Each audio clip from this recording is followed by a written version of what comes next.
Ah, how's it going? I'm late today. I'm a late person. I didn't want to get out of bed today because I did not feel very good. And then when I did get out of bed, I fought with my husband.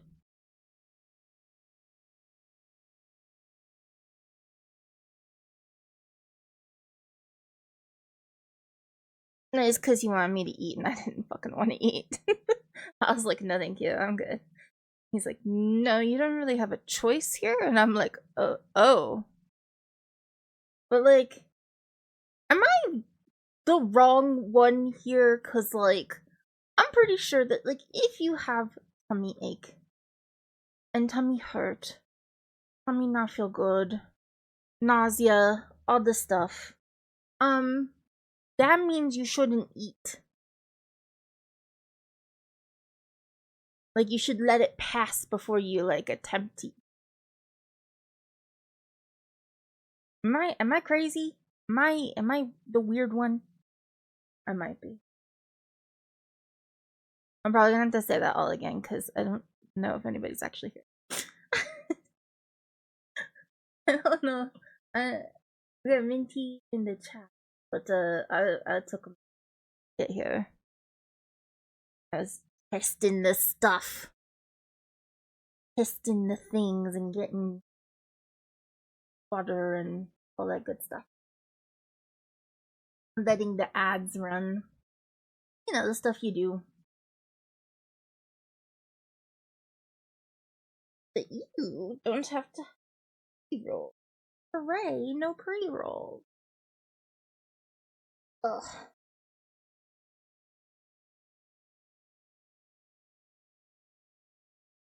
It's we got paid today finally. Supposed to be paid around the first, but like that's when rent is due and stuff like that. I never get paid on time. It's always, and then they were like, "Oh no, we'll give it to you on the 3rd or the 2nd or something like that." I can't remember. And so we were like, "Okay, cool, okay, cool." And then they didn't give it to us, so we had to like figure out what to do for like the weekend. Oh, you are pursed. I'm your purse. Okay.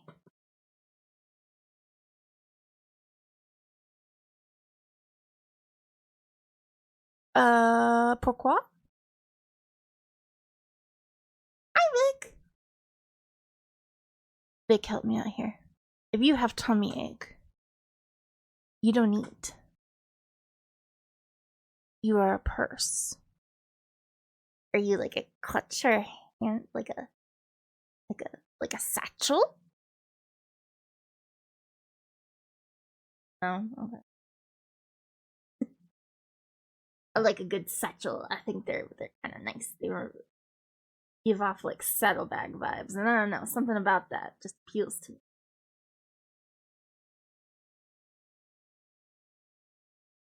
That was a bad joke. I apologize. No, when you have a tummy ache, you don't eat till your tummy ache is ill, right? You just like you know it's gonna pass in a little bit.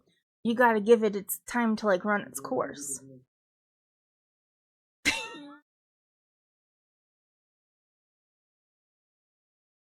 Long to top two.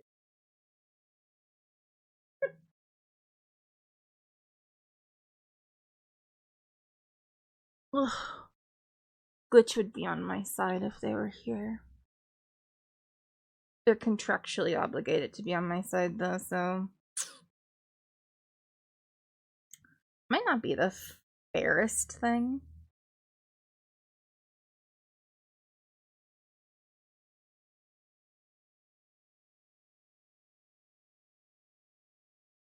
Alright, it's Monday. It's Monday. We have to get our head into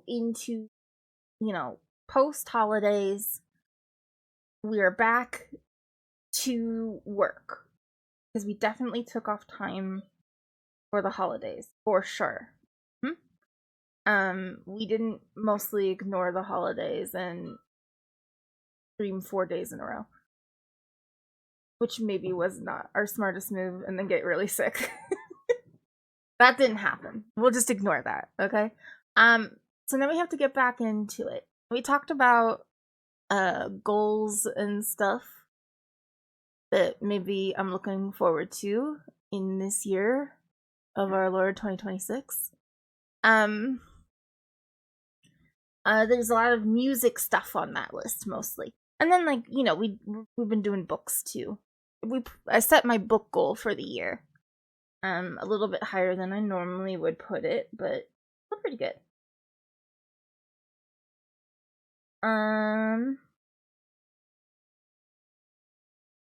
Vibrate for that. Okay. But it did. The music stuff is going pretty well. Me and Fort are working on some stuff that we're hoping will come out quickly, actually. They're quick to do. I just need to find some time when there's not as much noise or potential for noise around me. So like maybe throw the dogs in another room or something like that. Cause you know, if I went to go try to record a song, like for a actual serious like cover, that is the moment that Yuri would be like, "It is time for my solo now," and I'd be like,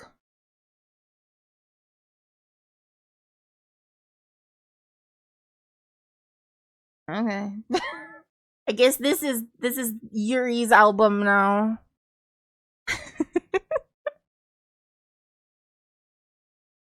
Hello, Moose Man. Welcome. Good morning, Jinx. Jinx. Okay, you can help me out here. If you have a tummy ache, okay, you're up. You have a tummy ache. You know the tummy ache is gonna pass, but you're tummy aching in the moment, and you're a little bit nauseous. You're a bit nauseous, and you just don't feel so good. Do you let your tummy ache pass before you try to eat something?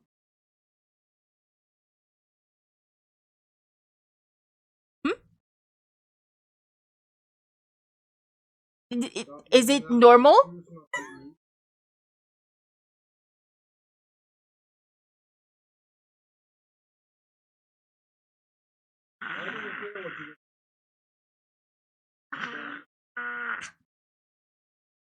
I could have eaten. I could have eaten during the stream too.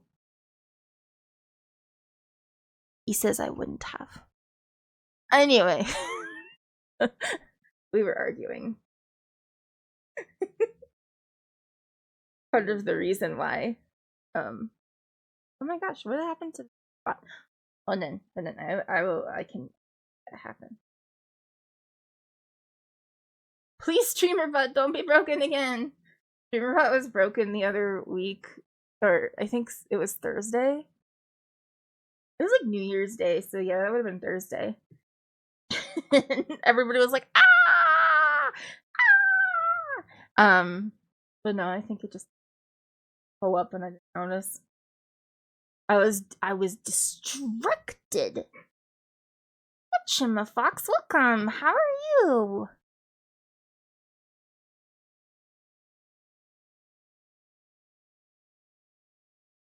Fun. That's a fun name. I like it. Alright, streamer bot. Okay. Yeah, no. It wasn't connected to VTuber Studio, and so it wouldn't give me my head pass. Oh no.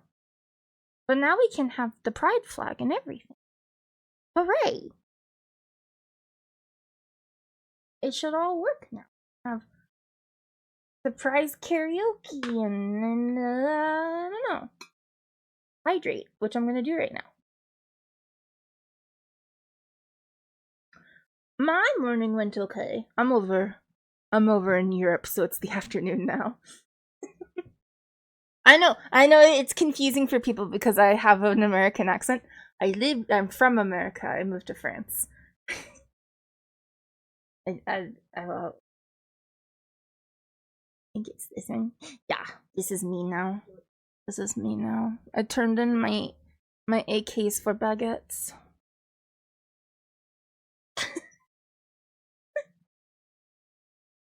I never owned a gun before. I've never fired a gun before. Did archery for a minute though. That was fun. Now I could never do archery. I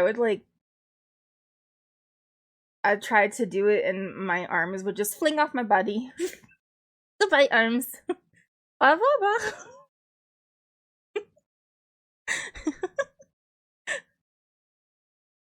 I just made every French person in the vicinity cringe with me trying to say something in French. And this is why we don't do French on stream anymore. I used to do I have a French game, or a game for learning French. I'm just so bad at it.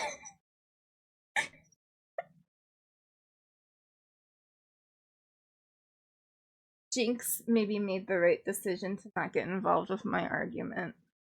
And has not answered.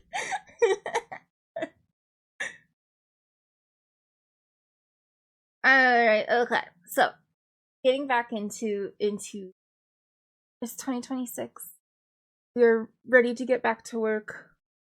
We have we made the goal on New Year's Day for how many books I'm gonna read. Last year I read 114 books. Really eked out the last one in the final hour, to be perfectly honest. And then this year I set the goal for I think 85, which I think is pretty good because I want to make sure that there's room for me to get sick, because I might. You never know. There's room for me to maybe need to have surgery or something like that. I'm gonna be so sad if I lose my. Let's see what my streak is. I don't know. Why did it? Don't. Put my.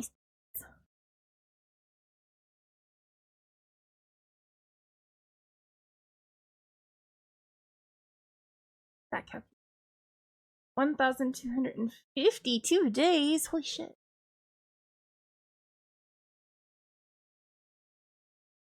I think I'm gonna come up on 4 years this year.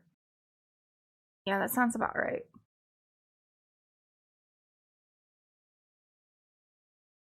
But yeah, I think 85 will be good, because even if I have to read slow, that's fine.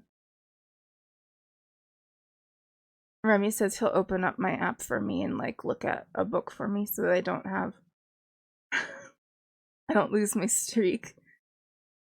Please sit next to me and read me a page. Read me a paragraph. It'll be better than me losing my reading streak.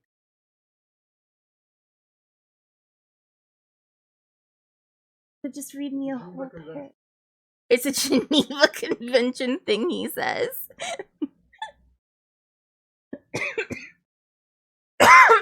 Anyway, I'm kind of hoping to get surgery this year. I don't know when, but I kind of hope that it'll happen. It would be kind of nice. I also say that, but if it actually comes to it and it's oh, it's surgery time, I'm gonna be I don't want to have surgery. I don't want to do this, but it's needed. So I'm kind of hoping that we can get to a point where I am healthy enough to have surgery. Because that's actually what is preventing it right now. Otherwise, I would have got it already.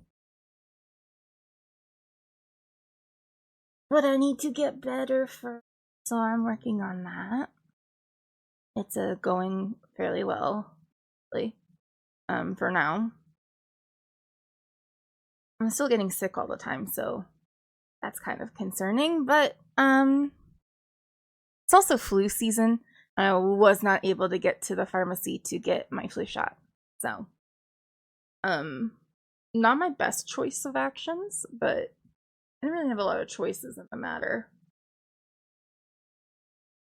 I wish they could have just like sent it to me and I could like administer it myself at home. That would have been more convenient. But yeah. But yeah, so it's been what, a week? 5 days into 2026, and I have read books already. I think I finished.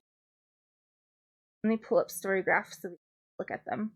Because last month we decided instead of doing a end of the week or end of the month roundup of all the books that I read that week, we would do it sporadically on Mondays. Whatever books I read that week. I want to try that again this month and see how it works before I make any decisions on if we'll change to this format from now on. I think it's Storygraph. Yeah, I read two. So the first one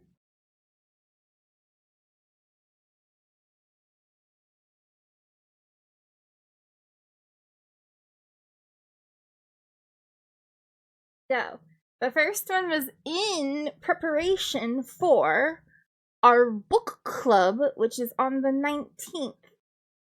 So again, if you have not procured this book yet, to read, it is a pretty quick one.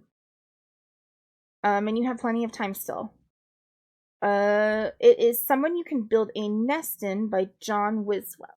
This is my second read through. Oh. Okay. I fixed. This is my second read through of the book. Just as good as I thought it was. I really enjoyed it. Again, I didn't rate this originally. I don't really want to get into too much with it because we will be doing book club on it. I don't want to do any spoilers, but we can read the description real quick. Just so I can get you in to the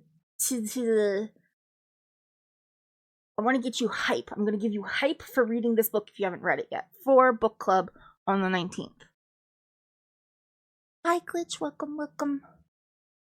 Discover this creepy, charming, monster-slaying fantasy romance from the perspective of the monster by Nebula Award-winning debut author John Wiswell.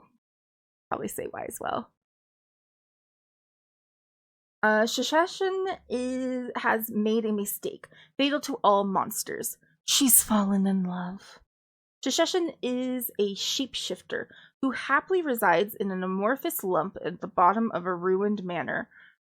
When her rest is interrupted by hunters intent on murdering her, she constructs a body from the remains of past meals, a metal chain for a backbone, borrowed bones for limbs, and a bear trap as an extra mouth.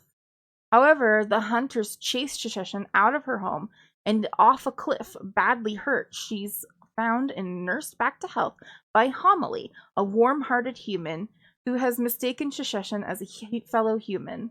Homily is kind and nurturing and would make an excellent co-parent, an ideal place to lay Shashashin's eggs so their young could devour Homily from the inside out. But as they grow close, she realizes humans don't think about love that way. Shashashin hates keeping her identity a secret from Homily, but just as she's about to confess, Homily reveals why she's in the area. She's hunting the shape-shifting monster that supposedly has cursed her family. Has Shashashin seen it anywhere? Eating her girlfriend isn't an option. Shashashin didn't curse anyone, but to give herself and Homily a chance at happiness, she has to figure out why Homily's twisted family thinks she did. As the hunt for the monster becomes increasingly deadly, Shashashin must unearth the truth quickly, or soon both of their lives are at risk. Then the bigger challenge remains, surviving her toxic in-laws long enough to learn to build a life with, rather than in, the love of her life. Aww. You have it on hold, so you should be able to read it soon. Okay. Hello, yellow mustard. Let's get our daily dad joke. Did you hear about the guy who had a flat while driving to his family's vegetable truck? While driving his family's vegetable truck. Needs asparagus. Okay. Thank you, yellow. Not smut, actually, this one. Just a romance. Horror, lots of blood, lots of gore happening within it. A little bit of body horror because of the fact that Shisheshan is a shapeshifter, and so like there's a lot of descriptions of like how she absorbs things to create bodies. It's interesting though. And then like I just like it. I like it a lot. There's a lot of metaphor in there about like feeling the feelings of a monster and like fitting it into society and not really understanding like cultural norms and things like that, and it's really cool. So you guys should definitely read it. We're just gonna go ahead and add a review. A really quick spoiler-free review of just a 5.0. I'm not gonna put anything in here. Well, no, I'll just be like, I love this book. And then we'll add review. Yay! And it's gay. We love gay things. So again, 19th, we will do a book club meeting, and the way that will work is I'll give a brief overview of a synopsis of the book for those who maybe didn't read it, tried to read it and failed, or read it a while ago and need a refresher, remind themselves. And then I'll be constructing some discussion questions, and I'll let you guys answer them. I'll kind of like run it like a class, honestly. And I'll read your answers aloud, and you guys can have back and forth discussion on it.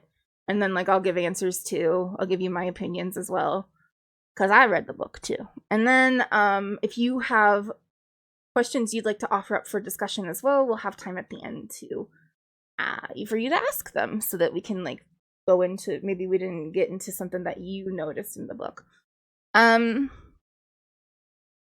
No pressure though. It should be a fun time.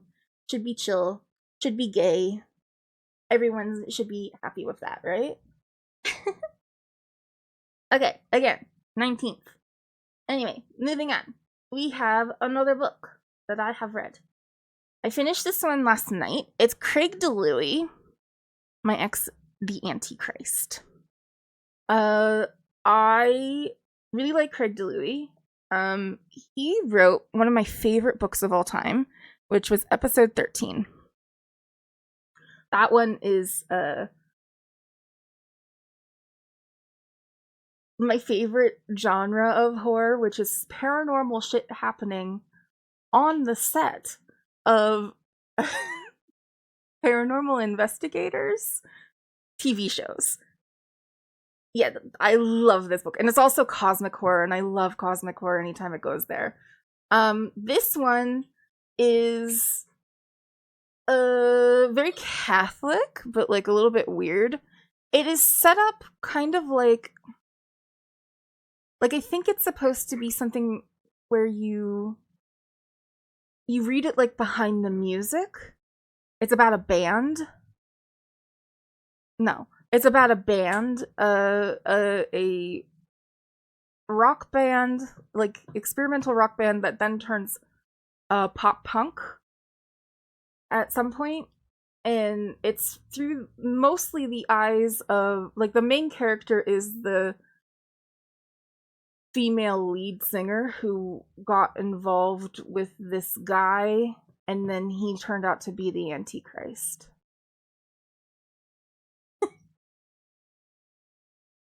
It's weird, but it's like sort of like read like behind the music. So there's like each chapter is split up into tiny like almost like paragraphs from each band member telling their point of view of what's happening at that moment in the story. And it like goes back and forth between all of the band members and anybody who was involved in that thing. And then they also have like expert testimony where they talk to a priest who is knowledgeable about theology, or like he might have been a theology doctorate guy, a doctor of theology, and they tell him, like, they ask like vague questions about like, could the Antichrist work like this, and then like it gives like expert testimony, and then like there's like they've put in fake commentary from people who were in charge of events where disastrous things took place and what they think happened, and people who were like judges in this battle of the bands situation that was happening.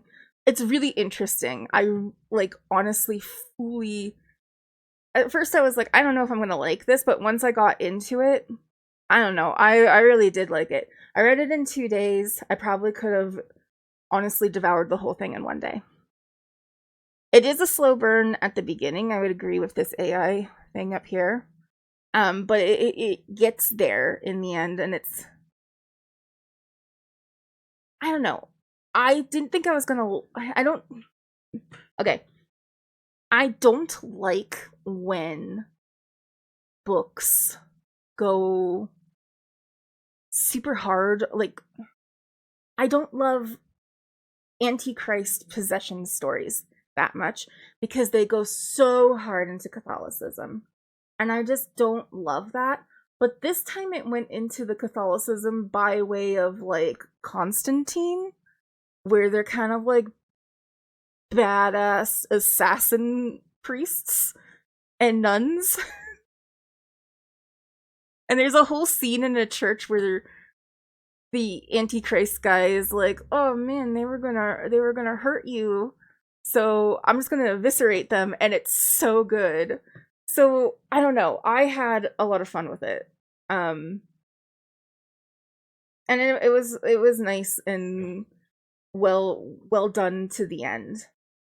And then like it has that like feeling of like mockumentary style book.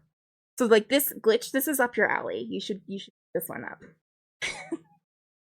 my second Craig DeLuey recommendation for you specifically. Okay. Let's go ahead and read the description and see how close I got to it. From Bram Stoker, not Bram Stoker. That's an entirely different thing. From Bram Stoker, award-nominated author Craig DeLuey, comes a horror novel with a twisted tale of love, heartbreak, and the apocalypse. We have had bad exes. Lily Lawler's just happens to be the Antichrist. Sometimes love can be hell. 1998, Lily Lawler and Drake Morgan form a punk band. Drake inspires faith in some, fear in others. Lily is a believer. 1999, a battle of the band ends in a shocking death and a riot that claims the lives of 3 teenagers. 2009, at the height of her stardom, Lily walks into a police station and confesses to murder. Now, the band has refused to talk to the press about the night of the riot, Lily's confession, or anything else. It's been over a decade, but Lily has finally agreed to an interview, and the band is following her lead. What follows is a story of prophecy, death, and apocalypse. Well, let me try that one again. What follows is a story of prophecy, death, and apocalypse. A story about love and love lost. A story about the Antichrist. Maybe it's all true. Maybe none of it is. Either way, it's their story, and they're sticking to it. Yeah, that's pretty close. Very mockumentary style. I enjoyed it quite a lot. Let's add a review. This one's hard because I loved it.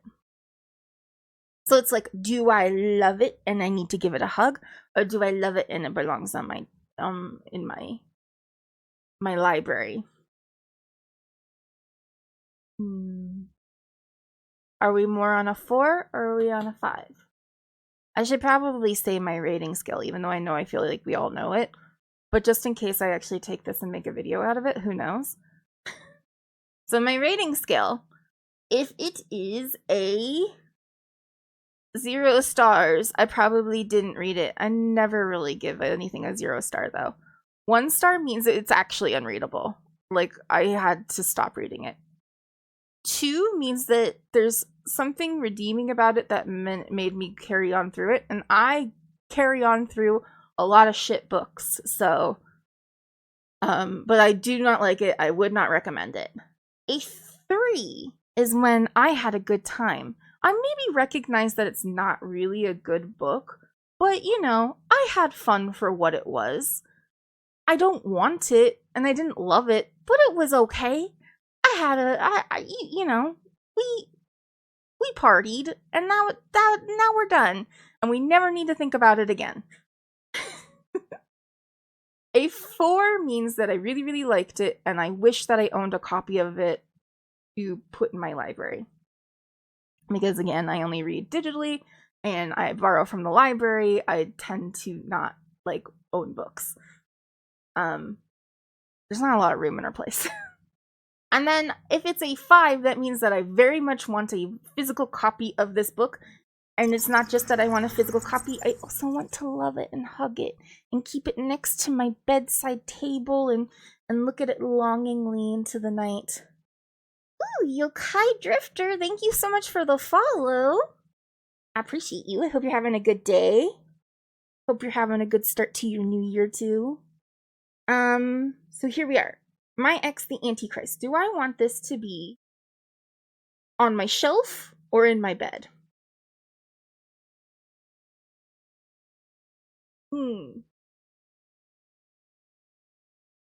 I want episode 13 to remain in my bed forever. I don't have it yet, but if I could, I would. I don't think I feel the same way about it. So I'm going to go down to a 4. I'm going to give it a high 4. We can also do points here. So I'm thinking of 4.5 because I did like it a lot. Okay, what do we say about this book? I was not so sure about the style of this book, but it really grew on me as I read it. It felt like an old episode of Behind Music, but with slightly more Satan.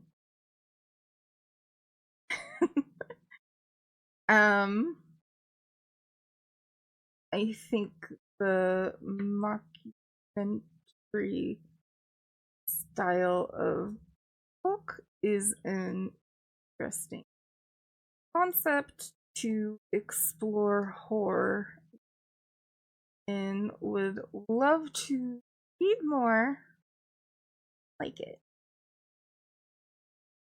I also tend to shy away from Antichrist possession.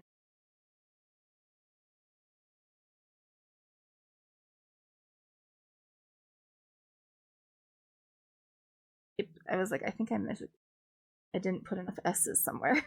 And the Antichrist possession stories with heavy Catholic overtones. But this one was actually pretty fun. Ooh, hello, random Scandinavian. Hold on, let me see here. I'm finishing this. And then I will read about how, are we serving the Emperor with you? I can't remember. Oh, thank you. And the stretch. Hello, how are you? Are you burning heretics? Obviously we're burning heretics. I've burned 7 heretics here.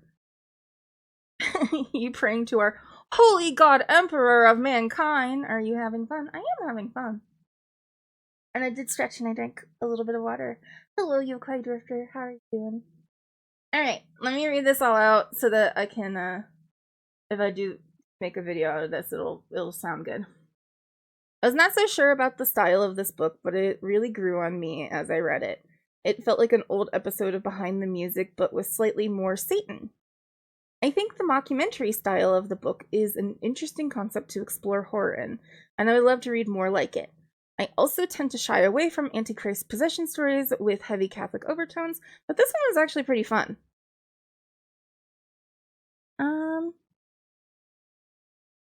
Yeah, let's add that review.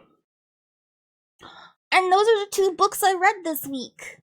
Well, I read more technically, but they were in 2025, and we already kind of like went over those on Thursday. So these are the books that I've read since Thursday. Hooray! Just another reminder.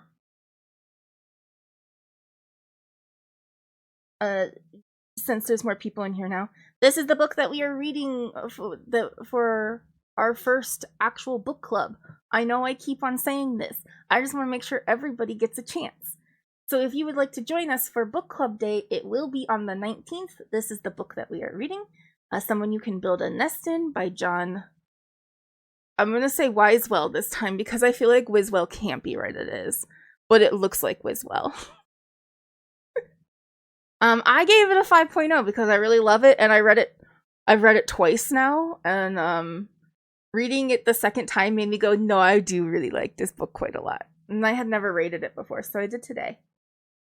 Alright, that is the book portion. You've read 2 books since Thursday. It feels like more reading I did all last year. Yeah, I read 14 books last year. Does Playboy count as a book for book club? Not really. Sometimes the articles are pretty good, but I would not be against something being kind of smutty. More reading than I... Did you know? Oh. Unless maybe if you can... Man Hoss is reading.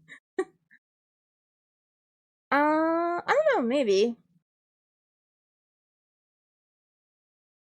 But yeah, I wouldn't be against doing a smut book. I don't know what the smut book would be, because the only thing that I would be like, guys, you know what we should read?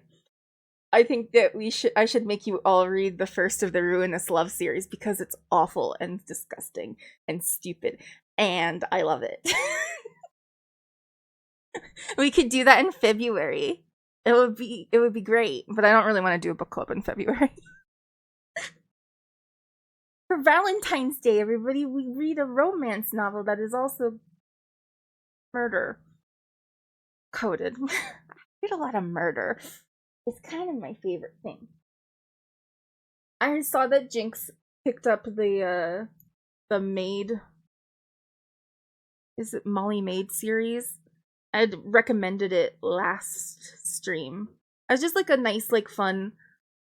There is some murder in it, but like it's not really, you're not involved in it that much. But it's just like a fun little, I don't know, almost cozy with a little bit of a twist of darkness in it, but like for the most part pretty chill, like relaxing sort of mystery read that I very much enjoyed. And I really love the cast of characters. They're like very heartwarming. Phoenix didn't get much sleep and read it almost in a single day. Yeah, it's a really quick read too, because it's just like sweet and fun. I liked it a lot. And there's a second one, I guess he picked that one up. And then I read that one too, and it's pretty good. I don't know if it's better than the other one, but I think it's on par. I know there's like a Christmas one, and I haven't read that one. Oh man, a new Jewish romance came out for like a Hanukkah romance, and I did not even try to find it.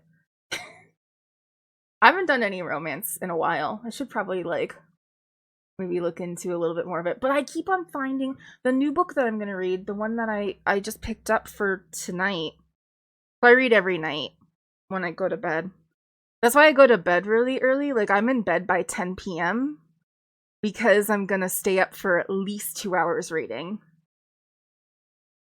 Yeah, it's a really good, it hooks you. You got to a certain part and couldn't put it down. I loved that book. It was so cute. And I just like really love Molly, and I love the relationship that forms in it. And then like they're so cute in the second book too. And like, oh, I don't know.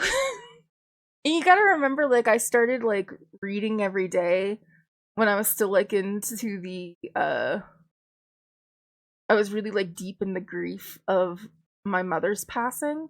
And so like in that book there's this whole entire thing about Molly's grandmother's passing, and I don't know, it hit pretty hard in my my soul healing journey. I was reading an old Ignition magazine. Oh, if that counts. Hey, if it makes you happy, you know, I'm not here to dictate what people should read. Now, do I think that Reddit posts are the same as reading a book? Ooh, I don't know. Sometimes, maybe. I'm not saying it's literature, but like sometimes, I don't know. I've read some pretty good stuff on Reddit.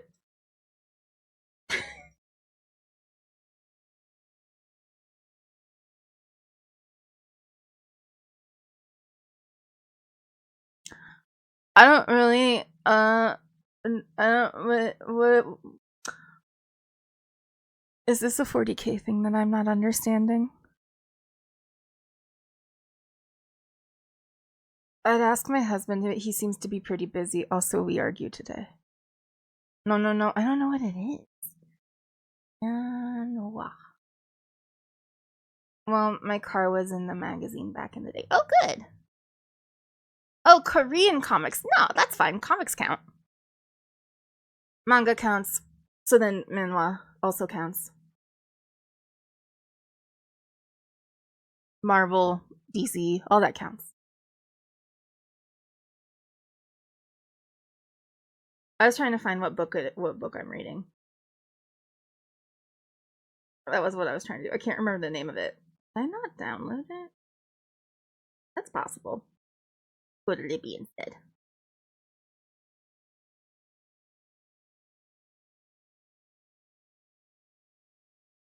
Oh, manhua. I'm probably pronouncing that right. Or Chinese. Okay, okay, cool. Yeah, all that counts for sure. 100%. Okay, I picked up. Let's see if we can find it. This book. So this will be next Monday. We'll talk about this because I will definitely. It's 400 pages. I'll be done with it in at least maybe 3 days. It's called Slashed Beauties by A. Rushby. A gothic feminist body horror in 2 timelines revolving around 3 anatomical Venuses, unrealistic wax figures of women that come to life at night and murder men who have wronged them. Apparently, it said something about it being romantic in the thing that I read about it. It doesn't say it here, though. Alright, then I really recommend The Greatest Estate Developer. It's the most hilarious thing I've ever read, and it makes me belly or laugh hard every time I read it. And now it's fully complete as well. Okay. There's will be here. This is what I'm reading now.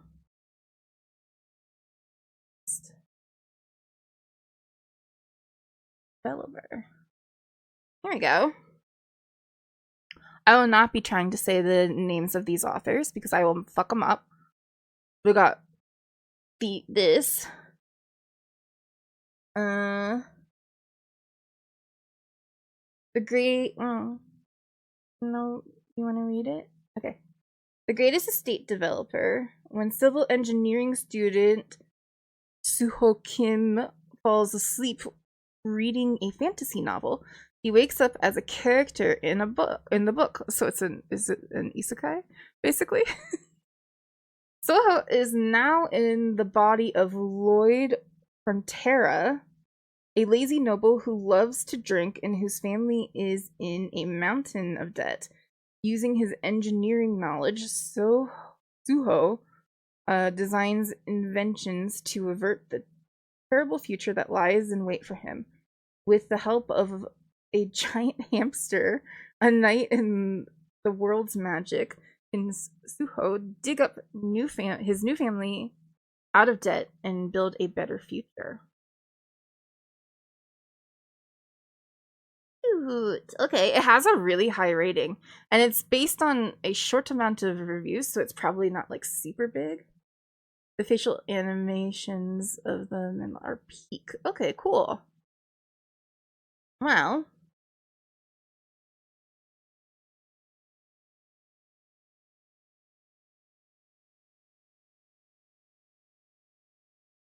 yeah, I think this counts.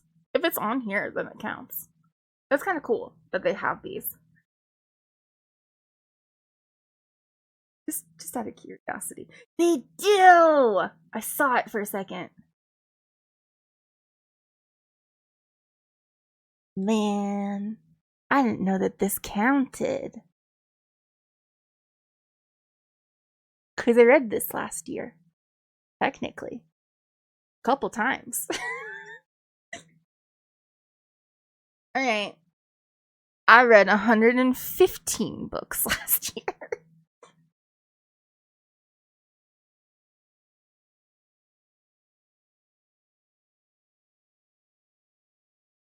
Okay. It says that I think it's the digital. I think it because it says video games. I don't think it. I think they have to put in pages because of what it is, of the way that this is set up. But yeah, I think it's just the way that it's done. You can't. Usually they show you where you can buy it too. It's interesting though. Yeah, I feel like this counts. How if Doki Doki counts? Because Doki Doki doesn't have a visual novel with it, I don't think.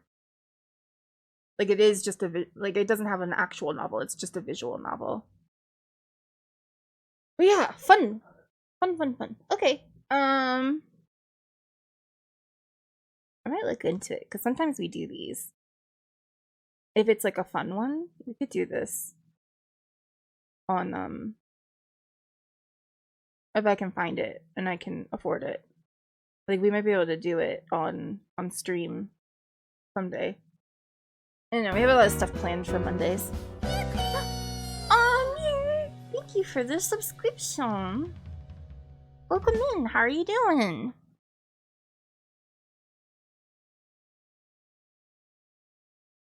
Let me get us set up for our game today.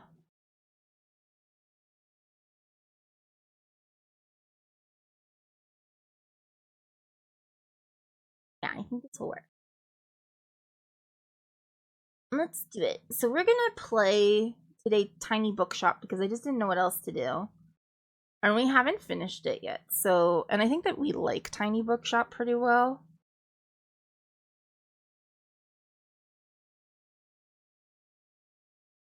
Let's see if I can get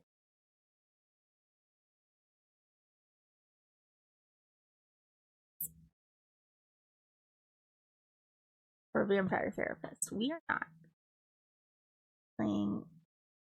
There it goes.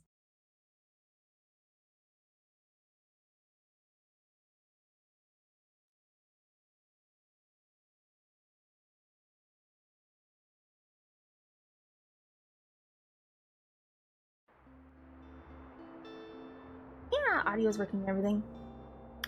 Look at my pretty little bookshop. We haven't seen it in so long because we haven't played. We've been doing a lot of holiday stuff, and we played Animal Crossing a little bit. Also because there was holiday things.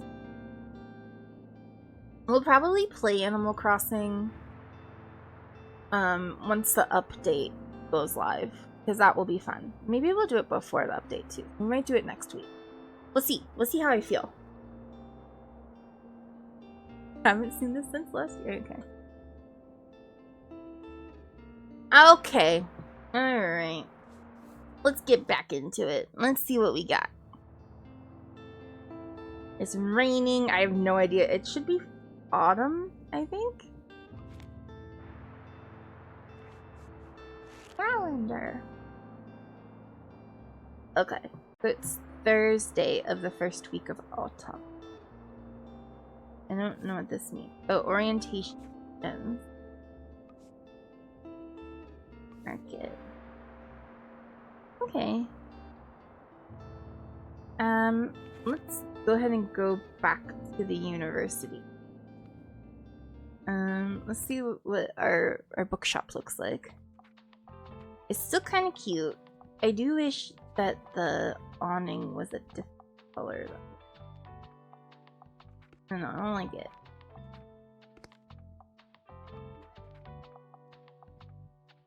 Like that. That. I wish it was a different shade of purple. I have this purple, but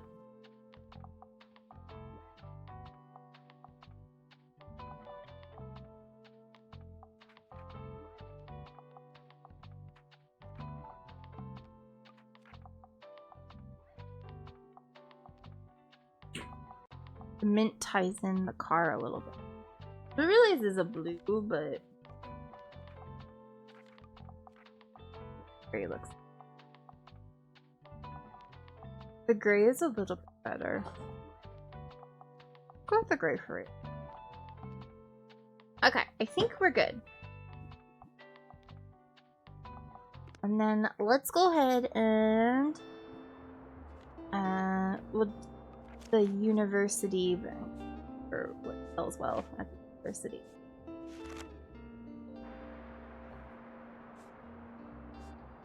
Oh, here we go. We sell a lot of classic, a lot of fact, and a good amount of drama. So find out who Saint Books book. We sell 50 fact or classic books. Give the professor 3 perfect recommendations. Okay. Let's go there then.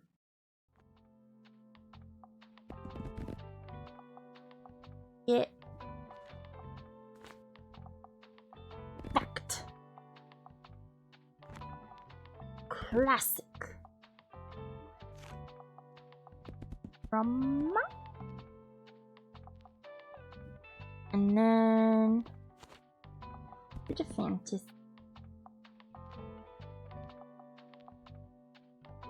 Bit of crime.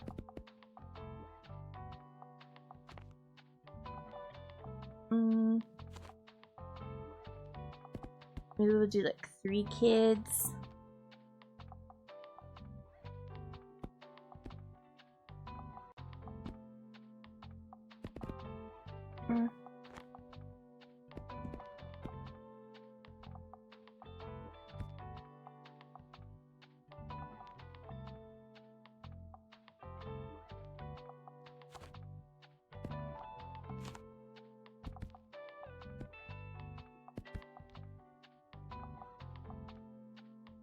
Kids, and then we'll just put a lot of travel in.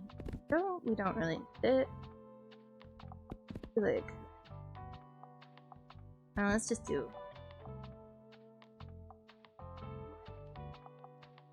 Oh, that makes sense. Travel.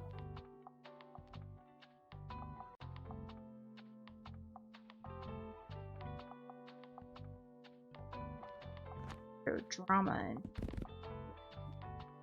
Yeah, I like it. Okay.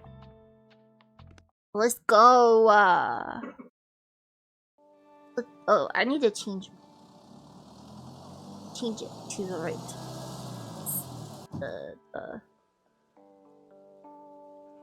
category. My category has changed. We are now playing Tiny Bookshop for cozy vibes, relaxation. Everybody chill. Oh, yeah. Stretching. Okay. We're at the university. The University of Bookstone. Sorry. Open up. Yeah, I think I like the gray better. On the awning. Ooh, hi there. How you doing? Actually, yeah. Professor Wen. Yes, what do you have today? Anything of literary value? Okay. I want to do a deep dive and I don't mind a dry book. What the fuck does that even mean?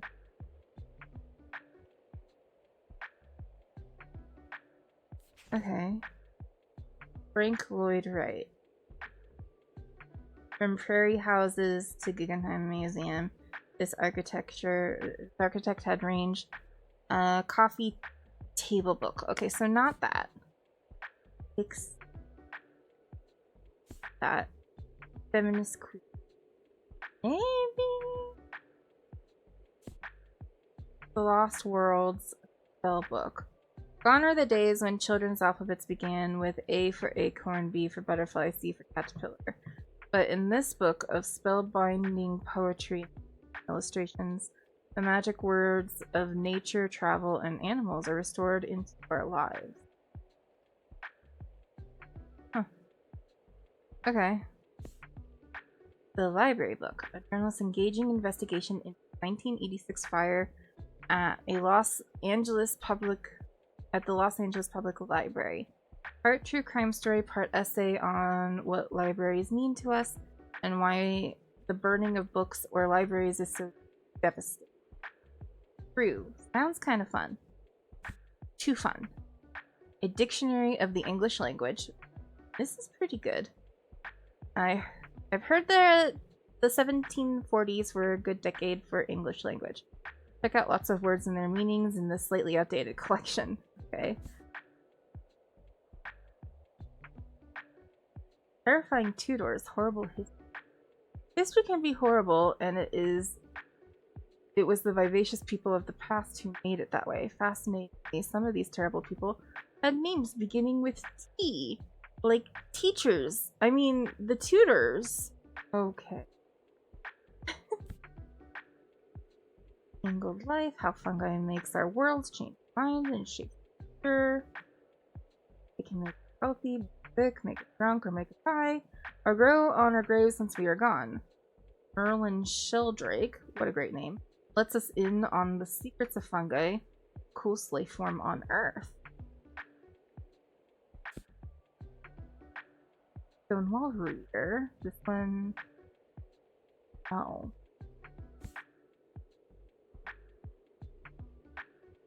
Concrete Late Curves. This is another coffee table book. Man, my selection sucks.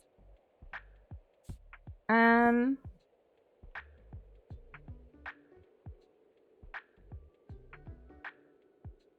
think maybe this one is a good idea. Ooh. I'm glad you got your bike inside. Welcome back.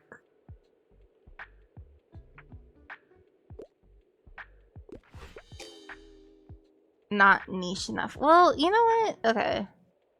I've read that this person is very difficult to... yeah. Yes, I thought so. You should sign up for my introductory course. What a dick. And try again next time. Good day. Let's go love the puppy instead. That'll make us all happier. Hi, baby. Hello, Mama. You're such a good baby. You're so cute. Let's do roll over. Oh, poof. Bye. I don't think he knows roll over. We gotta work on that one. Oh no, it's raining. Well, he's under the awning. He'll be okay. Oh. Hi.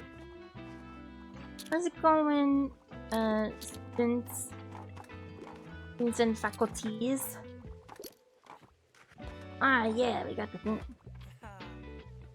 Hi, Marthy. Have you listened to the new songs Crossroad? They're amazing, right? I couldn't believe that he worked on them in secret for so long. That boy is so bloody talented. He just needs some more confidence, eh? Anyway, I also brought some song drafts today. Just some scribbles I had in my travel diary, you know? And we got right to improvising some great stuff. I love when we just get into a flow like that. I feel bloody good about myself after that. All I need is a little read from you now. Then nothing can get in my way this week. Such a good mood.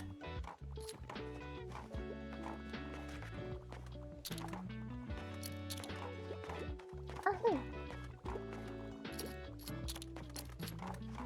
Wow, there's lots of people. Bye! Wow, I had no idea how you managed to scrounge up so much academic literature around here. I got her stamp! Well, however you did it, you've helped out first years tremendously. The groups I've seen around today seem a lot more confident and relaxed already. But I doubt you have any of the molecular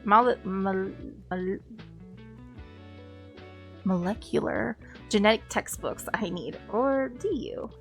I don't think so. Ah, shit. Holy shit. I could go for something philosophical. I'm ready for a 700-page commitment. What can you recommend for a collector like me?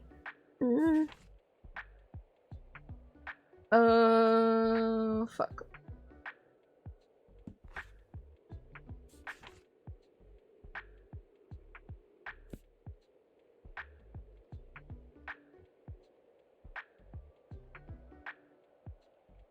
Maybe?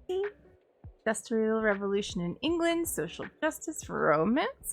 Margaret and John's motivations clash over working conditions and dangerous cotton mill.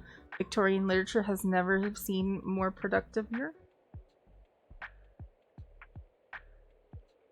Well, it's not 700 pages, but it's pretty big.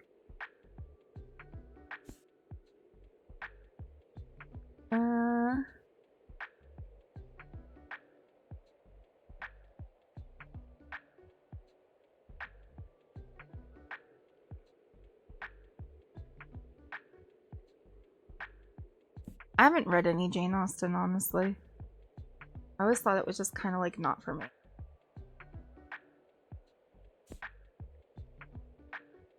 Wild.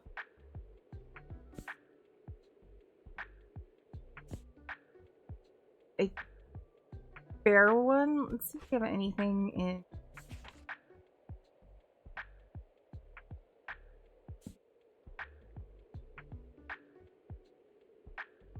Probably won't work. It's not philosophical.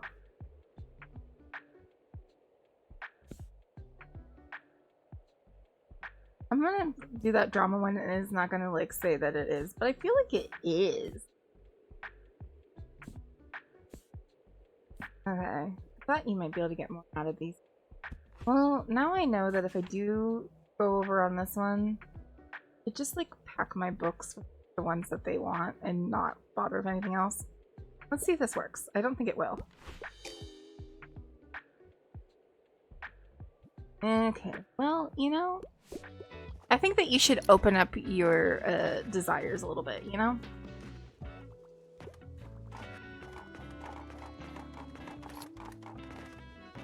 So we made pretty good money.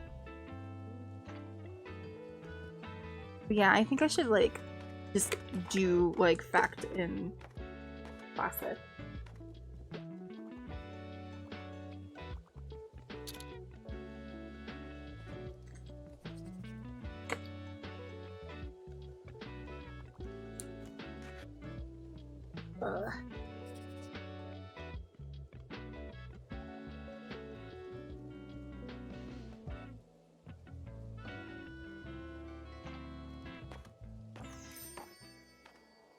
End of the day. Made 81, which isn't terrible. Back it on. Oh wait, I can go here.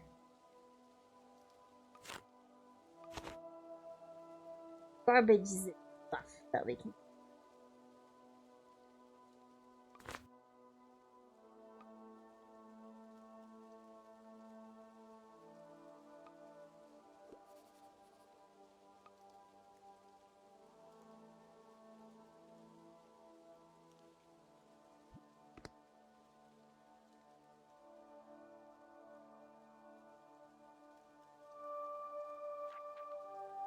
You're good.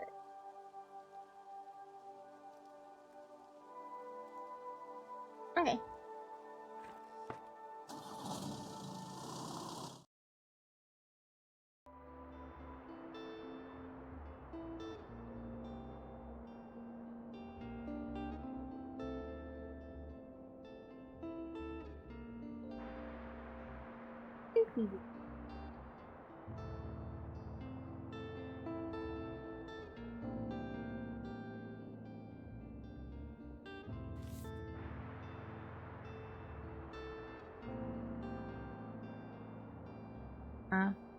Okay.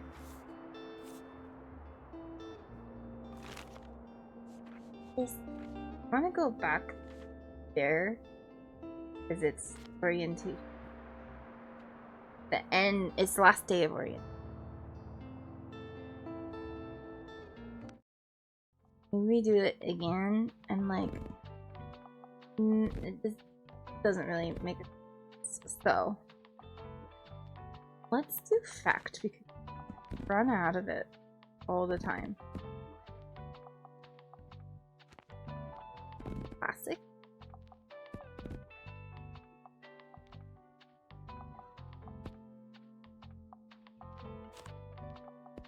Drama.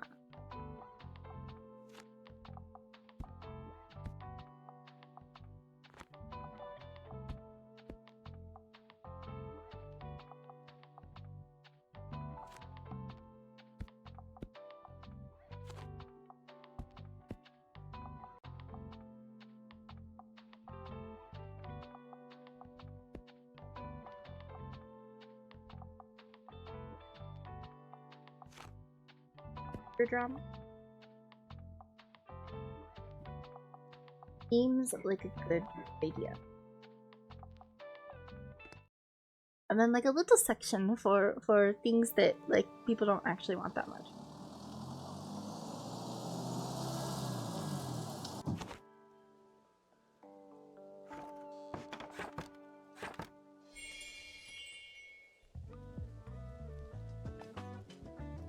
Okay.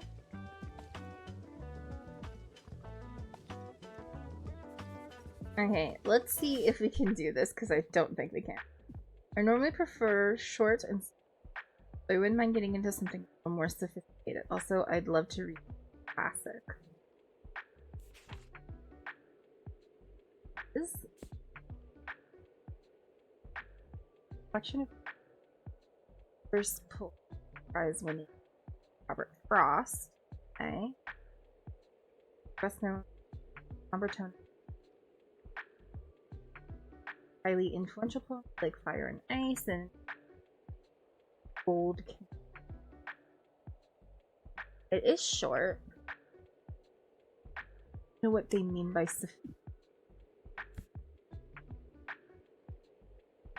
kind of long. Soul of Man. Oscar Wilde. Yeah.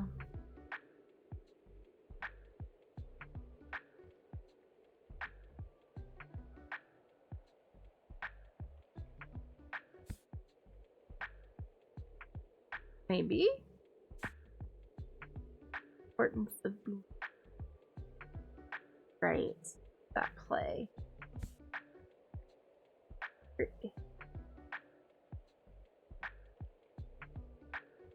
Richard reminisces about his time at an elite college in his throes of unrequited obsession for a clique of unabashed intellectuals, and he yearns to befriend them, sleep with them, become them, including as they indulge in ever spiraling hedonism.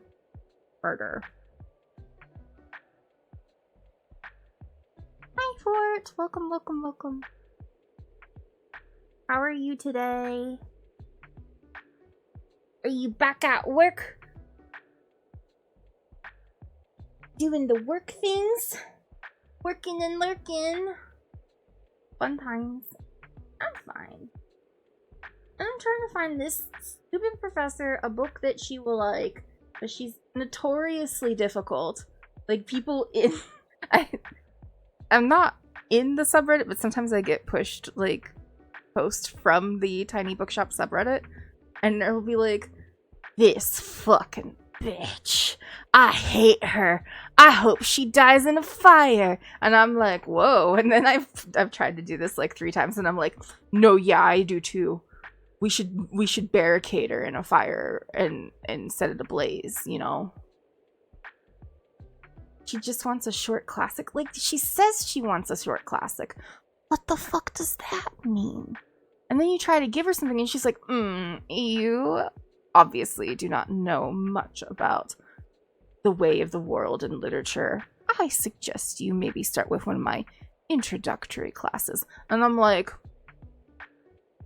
I have a master's degree in English. Fuck you. Fuck you, Professor Wen. Fuck you. Not my fault you're difficult.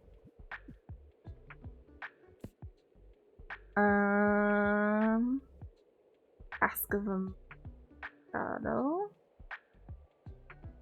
Like, this is what I would recommend, and then she's like, but it's not sophisticated. Technically not sophisticated. I would say it's not sophisticated. Emma is Austin. I would not say Austin is sophisticated, but maybe. Discworld? Okay. That's in classic. Okay, no. Alright, that's fine. Not sophisticated, I'm sure. The Ugly Duckling.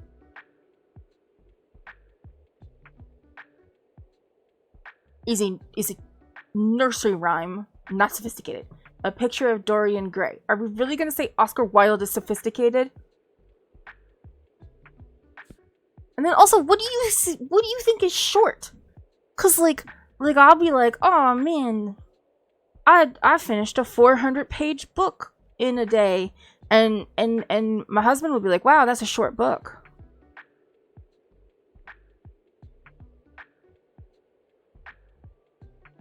My model's not showing my glare very well over there because I was looking at the wrong place, but okay. So if I'm like, oh, is 174 pages short? I think it is, but she might not. I don't know what she thinks. Okay. This does seem like this one is pretty intellectual. I would consider, but like I'm you know, I am a English nerd, so like that's the kind of stuff. So like maze-like prose, fantastical, intellectual, and bizarre. That sounds great to me. This feels like fun. I don't know. Might like that one. Yeah, Noah, I agree. This one seems like a good one. I think that's the last one I have. Okay. Yes. That one. Yay! Has been on my TBR practically since it was released. Okay, girl. Chill, okay? Okay, maybe not that long, but like a while. It's also, that was a 1-star request. I don't know, man. I don't know. She's, okay. Well, you are more knowledgeable than I thought. See? She's such a...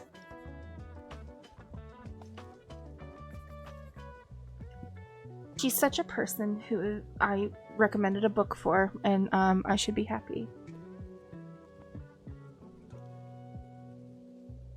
I had someone say that dialogue to, like, Shakespeare. Oh, a turn tomorrow for the next title. Good day. Okay, well, that's... I might not be here tomorrow. It's, you know... The day... No, the day.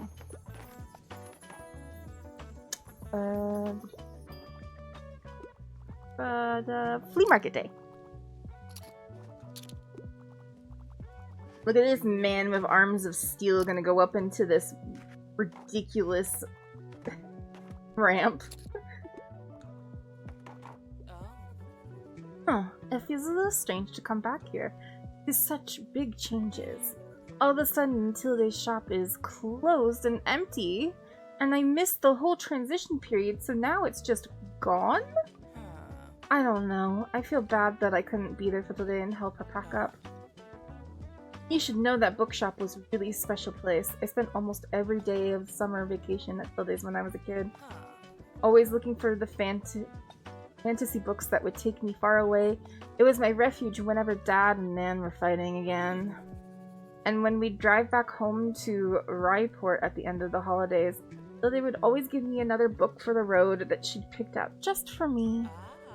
I'm so glad she's in mine and Nan's lives. I hope she enjoys her well-earned retirement. Well, she's trying. By the way, good on you for carrying on the book business from Tilde. Mind if I have a look at your selection? Go ahead, have fun.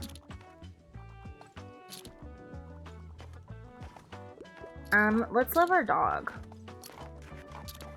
Hi. Yes. Oh, good job. You're so smart. Oh, you help? Thanks already. Give me something with blood by water. I quite like a field story on a deadline. Okay, well I do have some stuff. Ooh, Shady Hollow. Today's headline: Murder in Shady Hollow. Report of Vera Vixen has just moved to this cozy town of neighborly creatures, but the fox immediately employs her journalistic skills to track down leads. You have to be careful. Not every animal wants her to solve this mystery. Okay. The little girl who played with fire. This is the second book. Nordic crime thriller. It might be good. Might be a better one. I don't mind when you give them books in the middle of series, even though that bothers me. But we'll just pretend that we're recommending the series. Hey.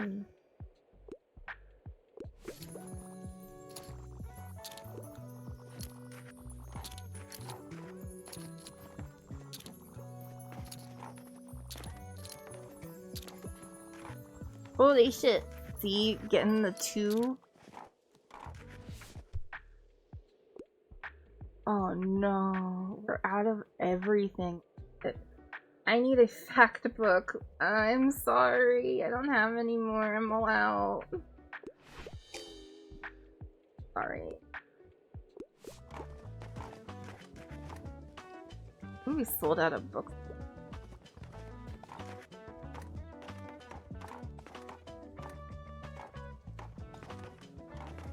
Sure.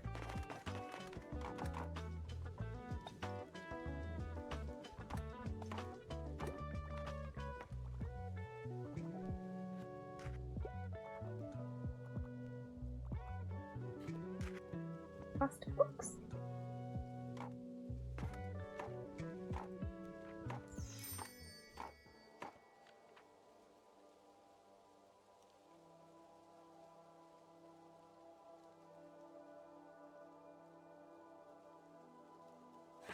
That was a good day. Oh no, I just saw it. I just saw the book in the thing. The bush. English reading materials. Okay. The comics. Crime book. We're getting low on fact and classics now because we went to the university, but we're not gonna do university for next week. I'm kind of hoping that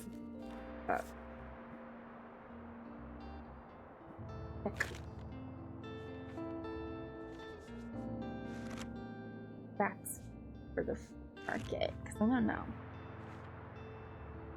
I can buy more items to get that one. And then we do well with crime, classic, and travel.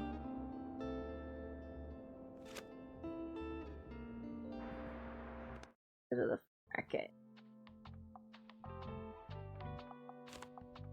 Prime.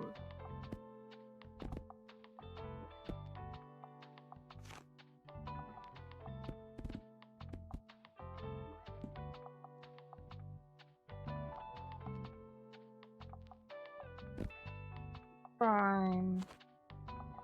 Classic. Drama. Travel.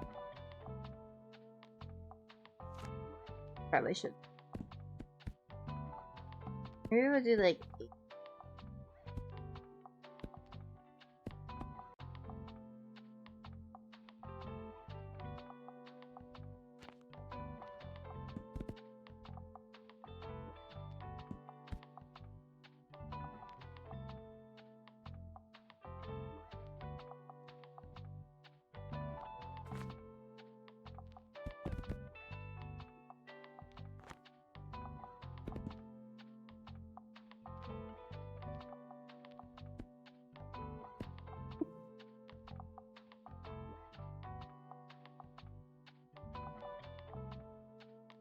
What am I doing? What?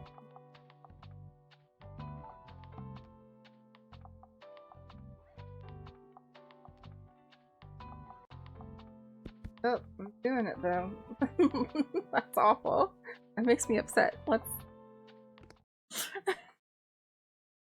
Why'd I do that? I need another bookshelf. I hope there's one here.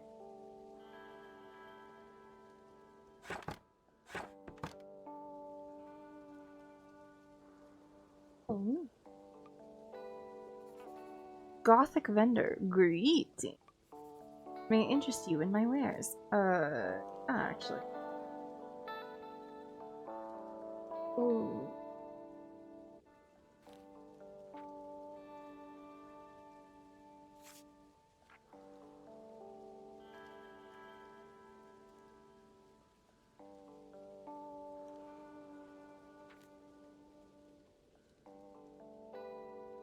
I want to get the things because Both Heart is like...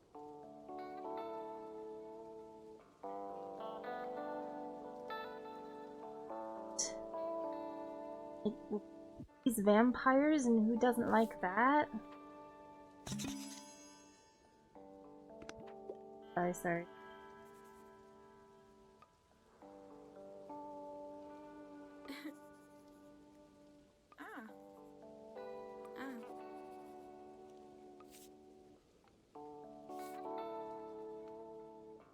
I'm ivy plant that will take over almost everything you know and love. Very true. That's pretty.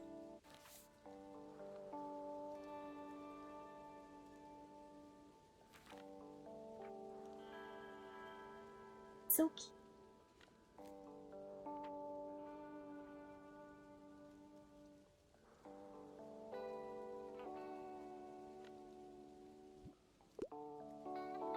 We'll see what else there is.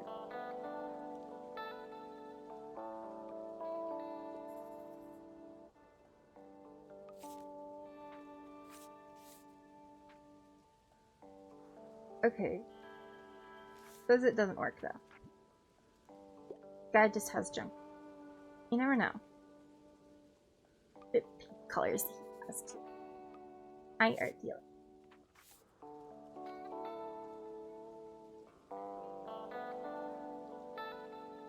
Nothing. I'm hoping for like a nice purple.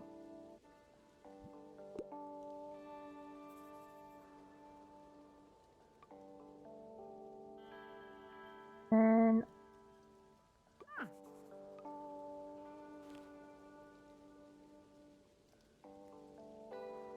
I don't understand why I can't. Oh, a newspaper. I might buy a newspaper after buying a fact book.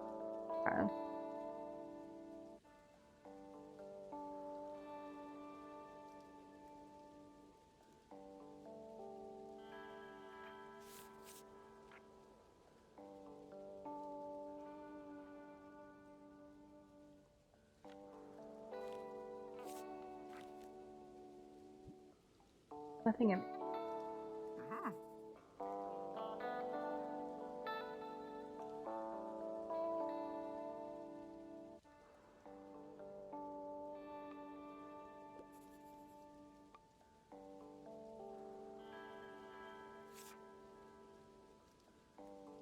Just...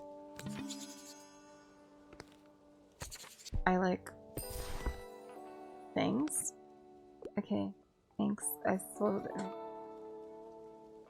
Oh good, we got the stamp too. Let's open. Let's finish opening. I gotta make back some of this money. What am I doing?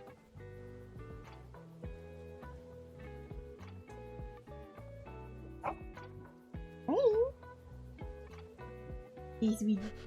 Oh, yes, you! Yes, it is you! Ow! Oh! Plus, I like your autumn wear, it looks nice. Oh yeah, ever since I got back into my sock recording block, it's been so much fun. Lex has been practicing their drumming during break, and they're absolutely awesome, and Moira bought multiple notebooks full of ideas from her travels. You should come by one of our practices sometime. We've been designing lids of album covers and coming up with song names too, so we could use your input.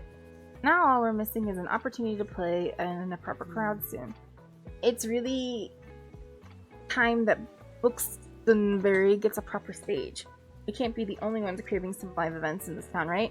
Actually, I remember there was this kid here recently who was very passionate about live theater. That could be an avenue that we could convince council, right? Theater kids, you know. I think the kid said he likes reading at the lighthouse. Oh, we got a lighthouse now. To the lighthouse. Visit the Bookstonbury's iconic tower up on the cliffs for the first time. Could you stop by there and see if you can help us with the whole stage thing? Cool. I want to start spreading the word a bit more. I reckon people who are ready to hear about finally. Here, we made a poster a while ago. Can you get up in the bookstore? Sure. Thanks. Okay, bye. Took.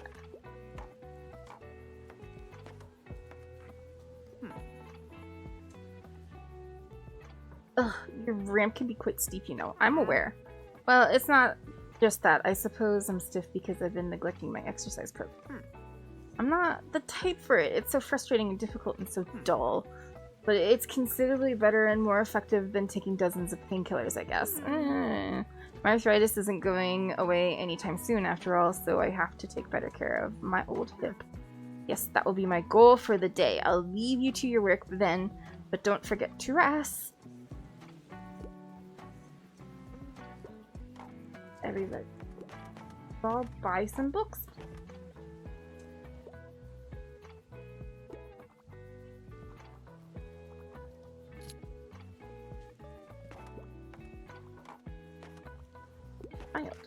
Child. Oh, hi Fern. Ah, hello me. So, are you enjoying the flea market today? I'm on the lookout for a new tabletop game, or an old tabletop game. Dice. I found some gems here before, but you have to have some luck. Anyways, well, it's good to see you. Bye. Oh, let's hop. Hi. What's up? Romance is a must-have for me. I'd love to read classic. Okay. I mean, sort of, but no. Hi. Kind of, but not really. Ugh. Stretch. Hey, stretcher.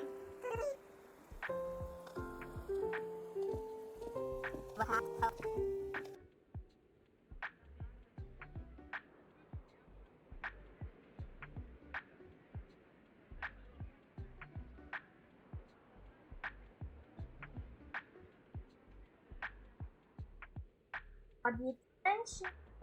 Love attention. Love it. The gift. Love it.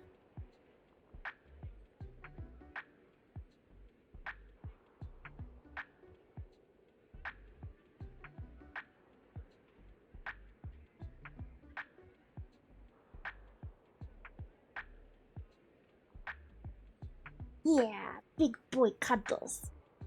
He's my big real life boy. This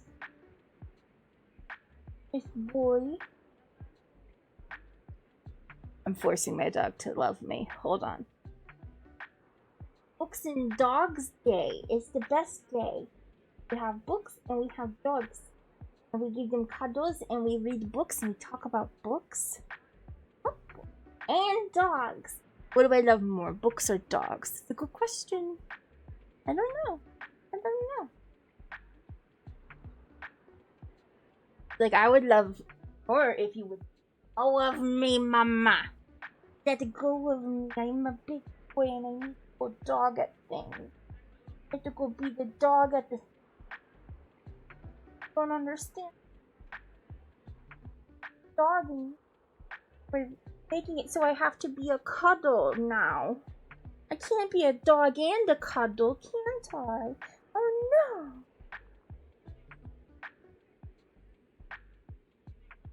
Okay. Goodbye. Love you. Look at me like, how dare you?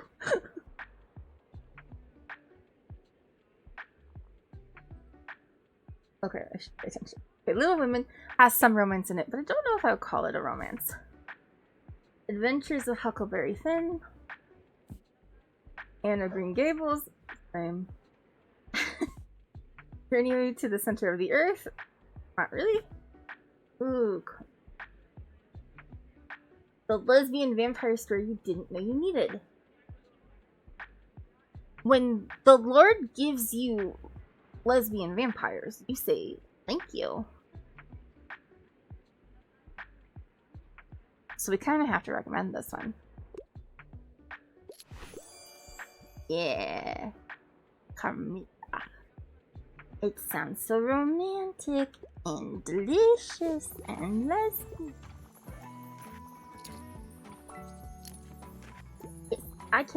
You can bother me all the time, Fern. Hello, I'm here on research. I'm looking for anything sci-fi. Also, I'd love to read something classic. I'd prefer something not too tragic. Huh.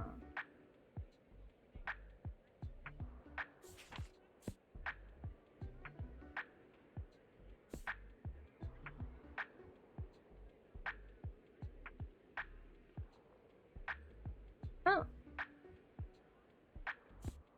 I don't remember if 2000 tragic or not.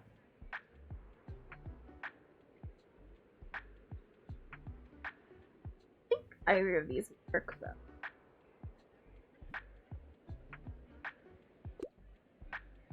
More sci-fi to me. Steampunk is kind of sci-fi, but it's a little bit different. It's more on the fantasy edge. Hey, I'm glad I caught you. You happen to have another book for me? I already finished the last one.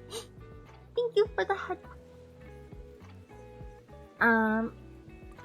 You know, I've got lots of spare time on my hands, so... Okay.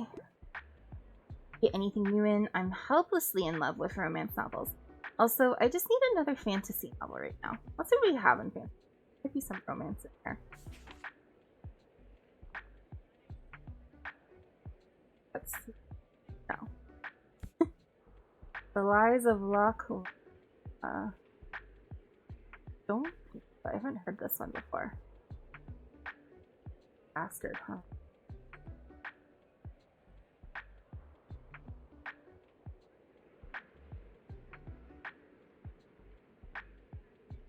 I don't know. I've heard of this before.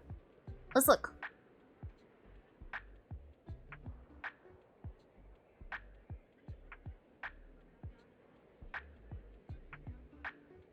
Lies of Locke?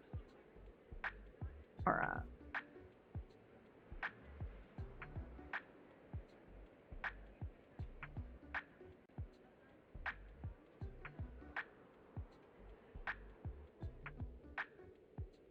here we go.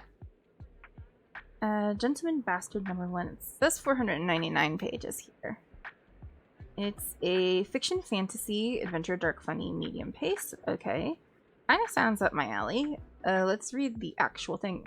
Pretty good review, 4.29. That's pretty good.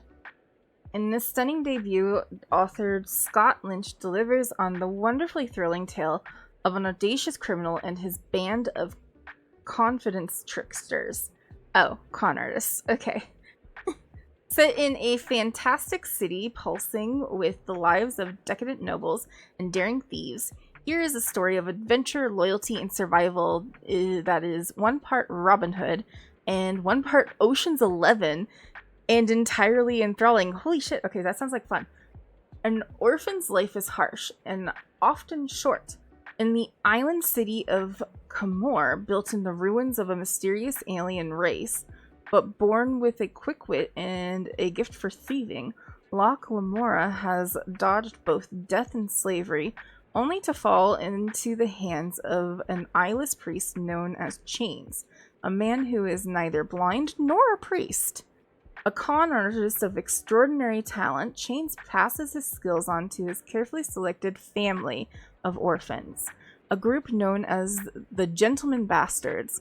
Under his tutelage, Locke grows to lead the bastards, delightfully pulling off one outrageous confidence game after another. Soon he is infamous as the Thorn of Comore, and no wealthy noble is safe from his sting.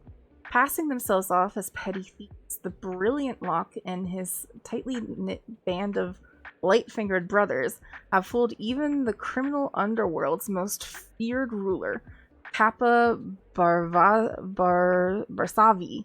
But there is someone in the shadows more powerful and more ambitious than Locke has yet imagined. Known as the Grey King, he is slowly killing Kappa Barsavi's most trusted men and using Locke as a pawn in his plot to take control of Comore's underworld. With a bloody coup underway, threatening to destroy everyone and everything that holds meaning in his mercenary life, Locke vows to beat the Grey King at his brutal game, or try trying.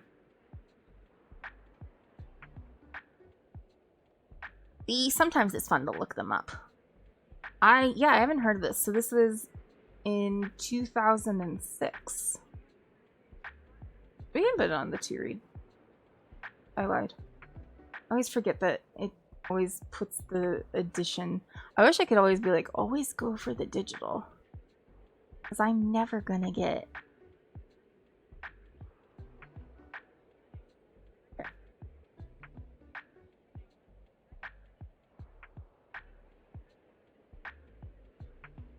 that one. Yay! Okay.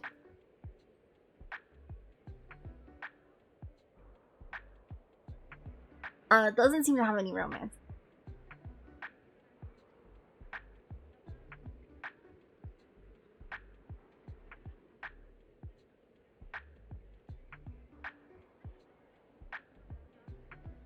Let's see what else there is.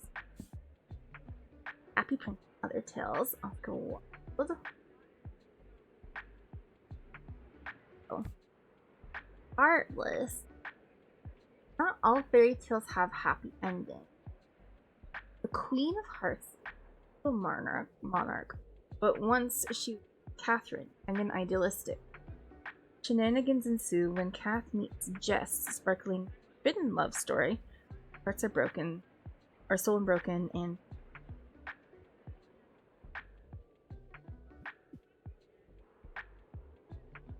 now I gotta look up this one because it sounds interesting and I haven't heard of it. See if it's real.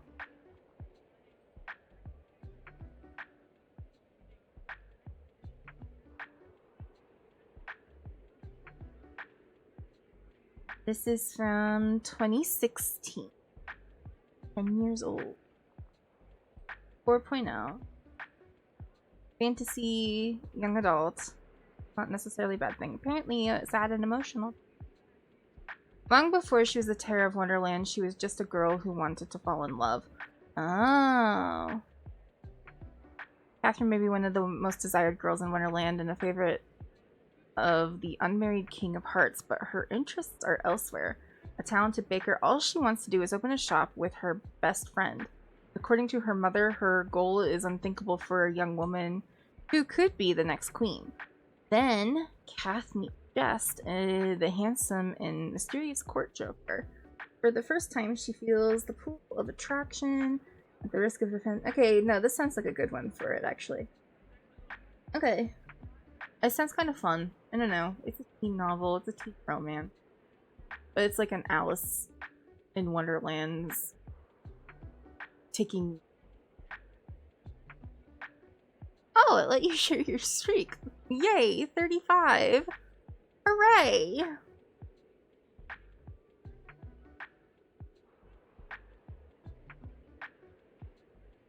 I don't know if I want to read it or not. Maybe not. It does sound like fun, though. I think this is a good one. Yay!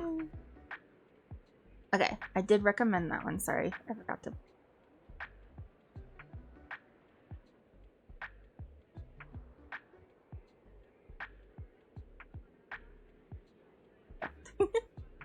Yay! Brilliant. The world building sounds impressive. No problem. Whoa, Heartless has been on my list for ages. Thanks so much for helping me grow my personal library. You're welcome. Bye, everybody. Bye. Ooh, here comes Harper. Hello. Hi and byes. Have a good game.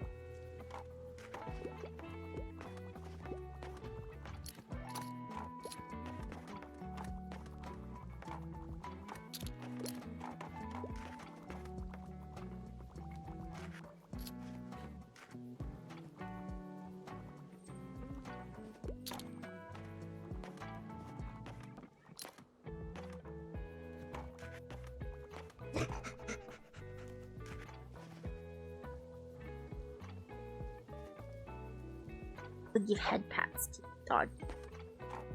Yay. Bye, everybody. I think we're good. Or... Hi. We buy this ivy plant.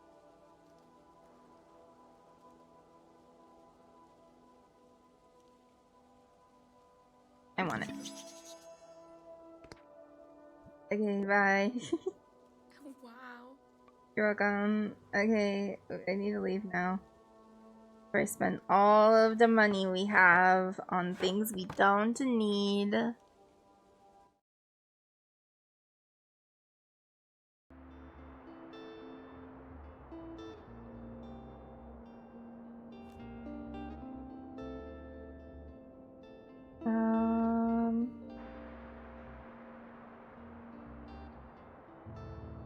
Maybe we hold back for right now. Look at our new things.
That is, it does get rid of our on.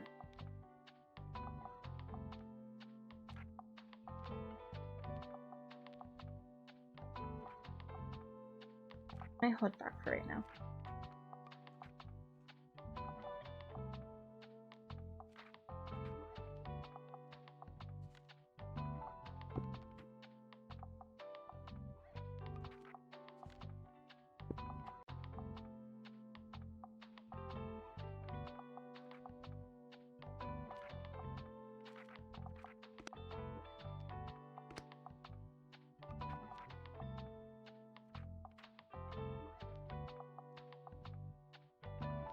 Okay.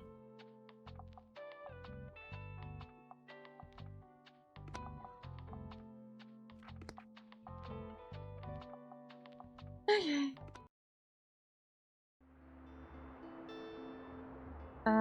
Let's go to the lighthouse.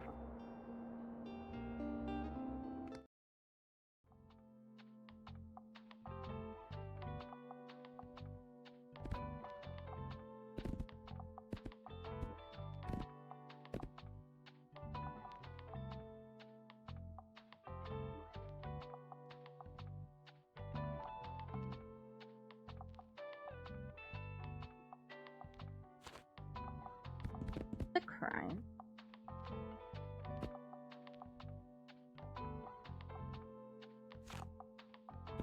It's a draw.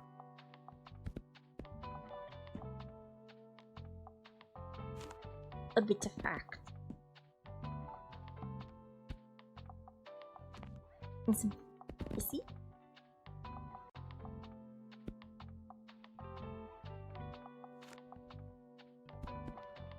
Classic.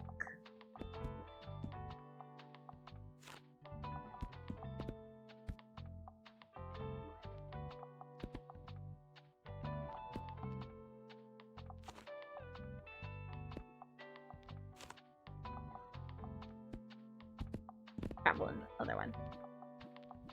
Okay, because I don't really know what they to get here.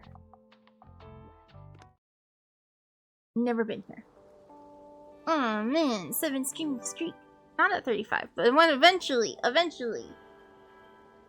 Ugh, so cute.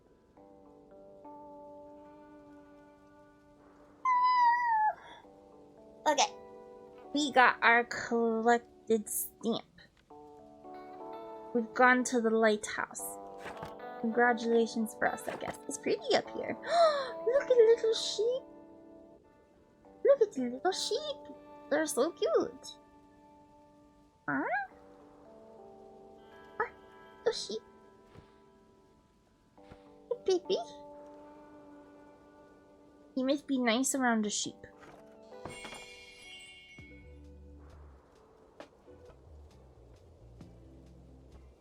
So cute.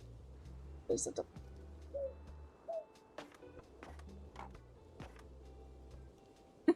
Count this. Maybe not a great idea. Maybe not a great idea on a cozy Monday. Whoa, hello. Interesting bookshop. Omas? I haven't seen you in the lighthouse before. This is normally a pretty hidden spot. So, you know, people here like to be left alone, but I suppose having some books around couldn't hurt. Let me see, do you have any good drama books? I'm always looking to add more stage plays to the collection.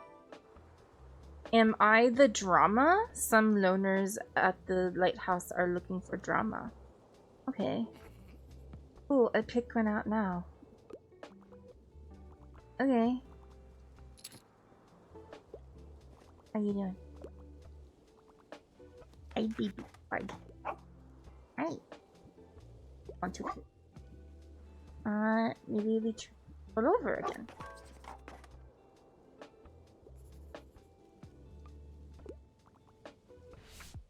Okay. Windmill, a bit of gore. Bonus points if it's written by a woman, and I tend to enjoy classics, but I won't make it a big deal.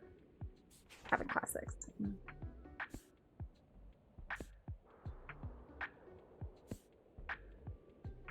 No gore. Walmart. No.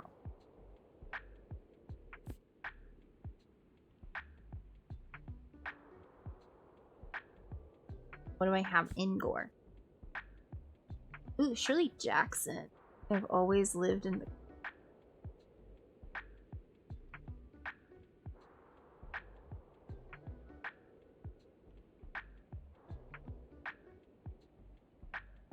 Maybe. The Silent Patient. I actually did read this one. It's okay. 3 bags full sheep story.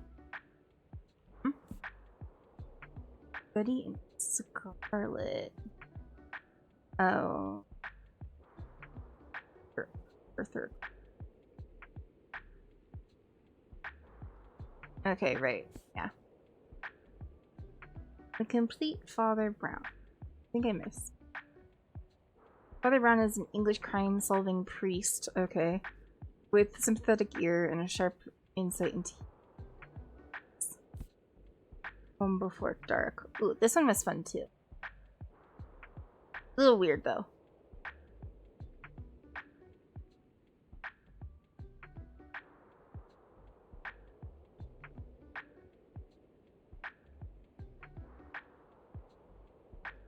I can't remember what happens in.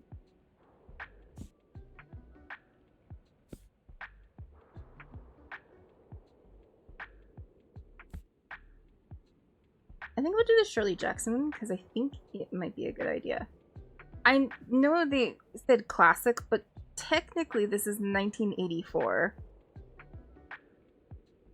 That's kind of a classic.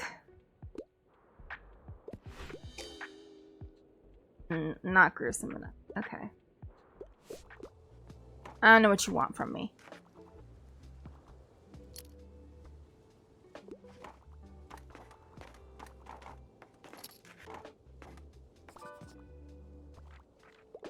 Okay. Hi. I like a popular science book. I'm fans of books like How Did the Whales Get So Big? What do you got? Chemical Chaos. Horrible Science. Sounds probably like exactly what you want. Chemistry is confusing and chemistry lessons are boring. Fret not. But this book is not about the bits you learn in school. It's the fun bits, the fascinating bits, and the ones that blast things and oh Jesus. Okay. You like things that go bump in the night? What about knitting? This book combines both. Over 20 knitting patterns with detailed instructions on how to make everything from Nosferatu to a zombie egg cozy. Okay. Egg cozy. Okay. So one time, when Easter time, I was in a like community Discord server thing that did like a little like fun holiday stuff, and so they wanted they were like, oh, decorate eggs, and I was like, okay, well, I'll have eggs, but I'm not gonna dye eggs. And also, like, all of our eggs are brown, so they don't dye very well. But I'm not gonna do that. And instead I like crocheted from my brain a little like unicorn outfit for the egg. Is that an egg cozy, you think? Like, I made it into a little unicorn, and I gave it like rainbow hair, and because I had like rainbow stuff, I had rainbow yarn around, so it was kind of like an easy thing. I made it into a little unicorn, and I like put a little face on it, and then I was like, unicorn egg? I decorated an egg technically with yarn. Is that an egg cozy, you think? Anyway. Finding optimism, no. Spirals in Time, The Secret Life and Curious Afterlife of Seashells. Alan Scales has the perfect name for a marine biologist who wrote the perfect book, or all of us who are fascinated by the members of the phylum Mollusca. Explore the history of these curious sea creatures with shells. Hawaii story. Okay, we've done that. Declaration of the Rights of Woman and the Female Citizen. Okay. Early feminism. That one. I think we'll go with the Chemical Chaos because that's the best one. But I just want to see what else we had. Easy peasy. We don't always get to see what all of our books are, you know? Let's see. Okay, so like I'm looking for anything sci-fi, and wouldn't mind starting a new series. Do you have anything like The Long Way to Small Angry Planet? Be Small Angry.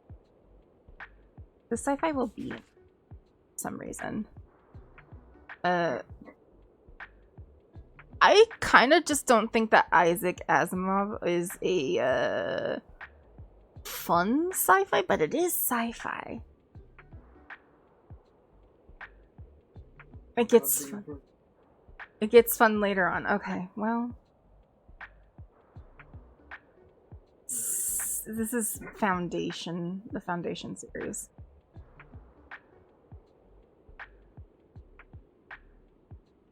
This is the second Foundation.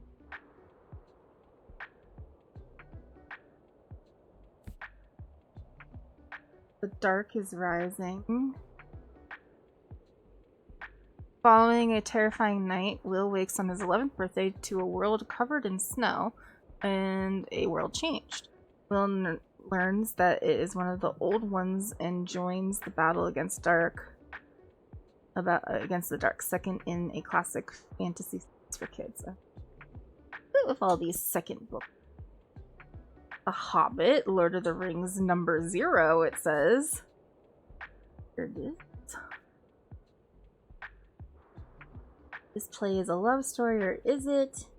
Kinda not what we're looking for. Not sci-fi. Hillary Justice. What would you do if you were a giant spaceship controlling hundreds of soldiers? Now betrayed and trapped in a fragile body. If you were Breck, you'd take revenge on the colonial empire that made you. That sounds like fun. I'm gonna go with this one.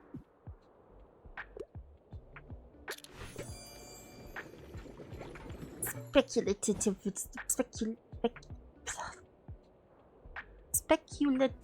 fiction.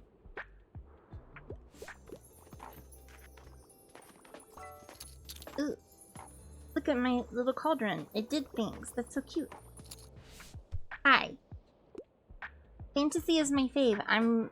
I like a good old epic hero's journey, and I'm ready for a 700-page commitment.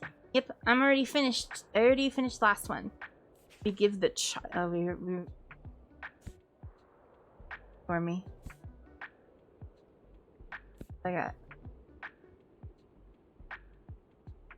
This isn't long enough, but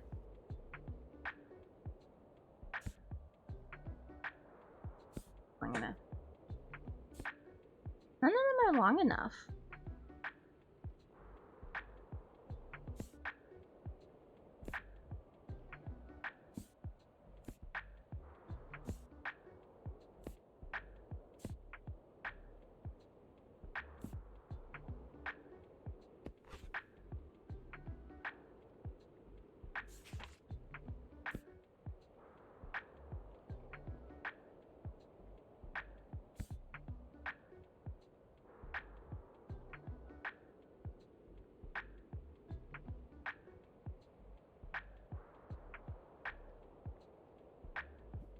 This might work, but it's not long enough. And I don't think that she's gonna like it. Oh, okay. That worked. Yeah. Cauldron's doing some stuff here.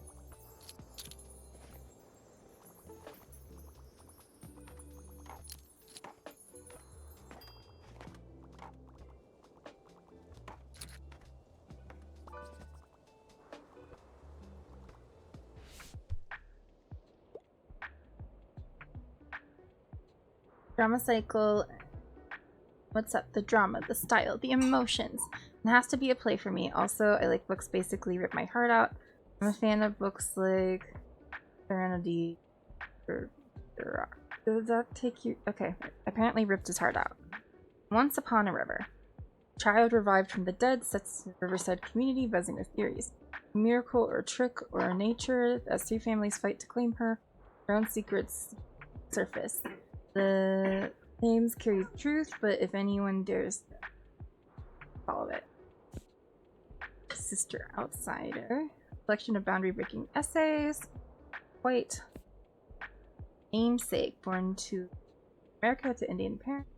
But named for Russian author. It's no wonder that Gogol's life is marked by identity crisis.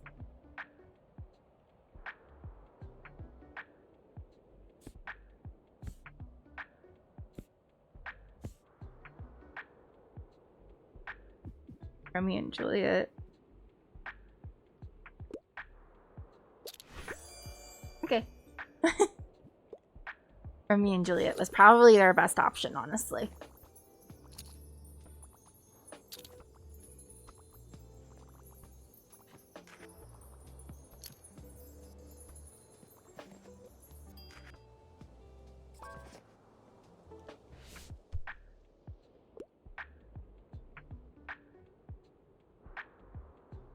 What's the latest headline? I'm utterly obsessed with outer space sci-fi. Do you have anything like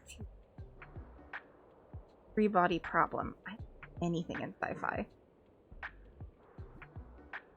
So, unfortunate.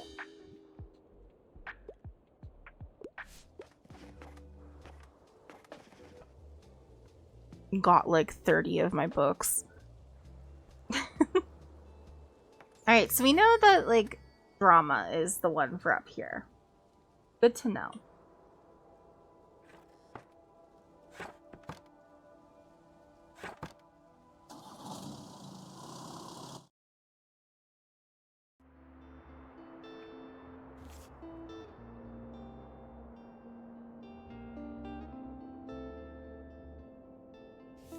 Yeah, let's get these books. Nice. And I can grab this. Just for a little collection.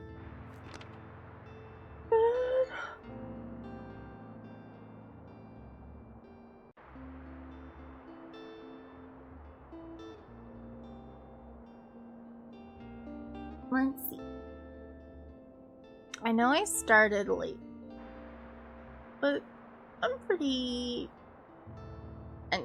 good with a little shorter stream today. This wasn't having the best start to my day, and kind of like not feeling so good still. I think we might do a little bit of a shorter stream.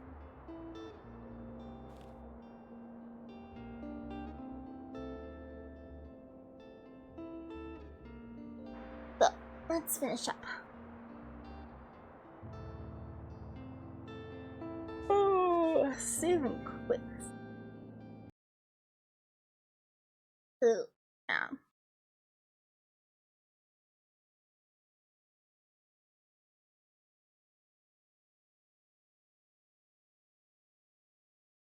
Music again.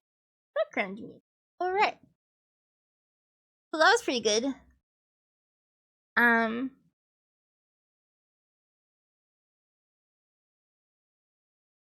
Lo-fi Dragonborn.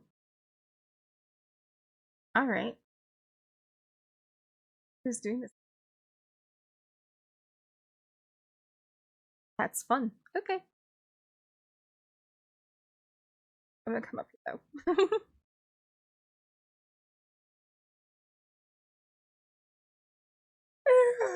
Fuck. Okay. Books though. I did forget to put that one that I actually on.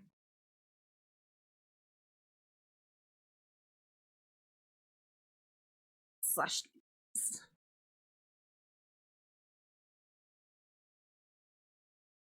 Books. Yes. So Such Beauty is what I'm reading right now. Go ahead and add it so I have it on there. Currently, actually is the. So I'll let you guys know how this one is. I don't know what I have up next. I was trying to get this one, How to Survive a Horror Story. I'm on a hold list for it and it might come out soon. So this might be the other one. I tend to do like 2 to 3 books a week. So we shall see how this goes. But I don't know. I want to take a look at, actually let's do that before we head out. I want to see if there's anything new coming out.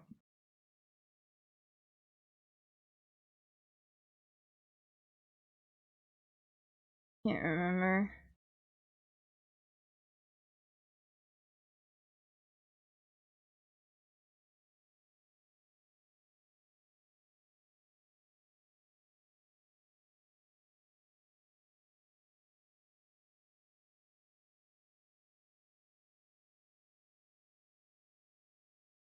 Yeah, less updated is probably good.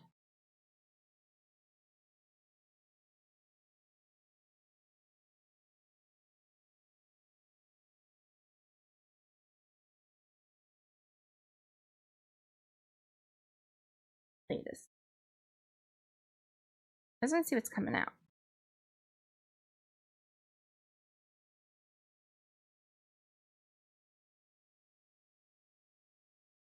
Interesting. Oh, these have. We have a new Tea Kingfisher coming out.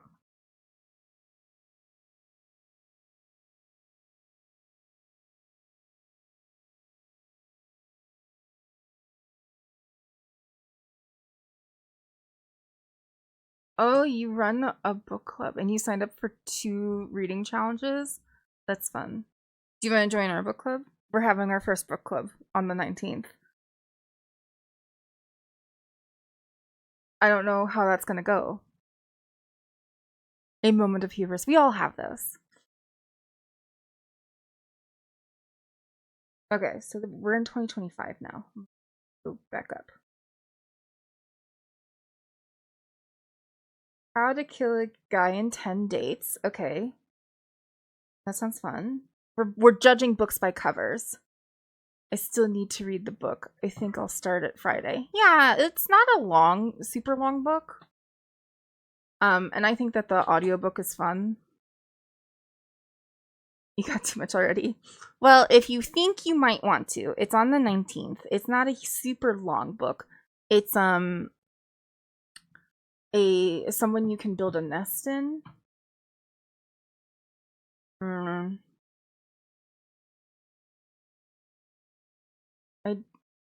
That's not what I do. Let's try that again.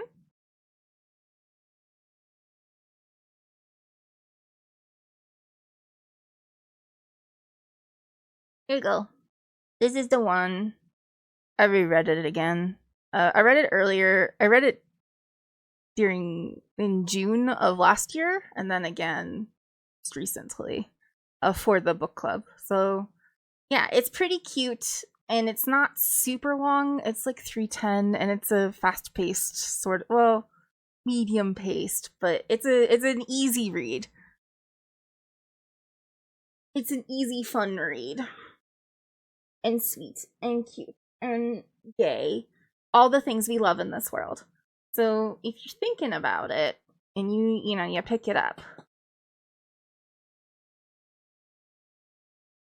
it's available. Human use.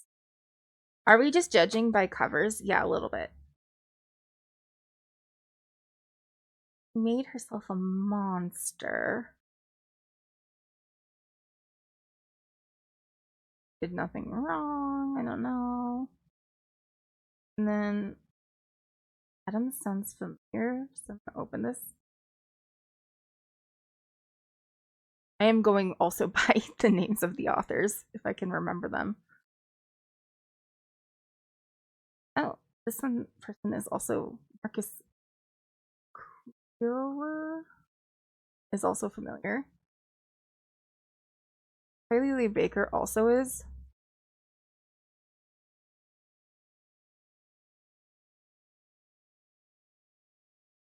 Who's Hannah Witten actually? But I don't really want to look up that one. It's a lot. But we'll do it quickly. Dark Gothic or Parasitic Obsession. Okay. I think Darker Than the Devil stalks North Carolina woods. Oh, we're doing a lot of stuff in this area right now, which I'm really into. Year's 1899, and Sonia Wilson is a scientific illustrator at work. Okay, cool. So sort of in the same sort of feel as the Sworn Soldier series, but a little bit different. Short. Seems fun.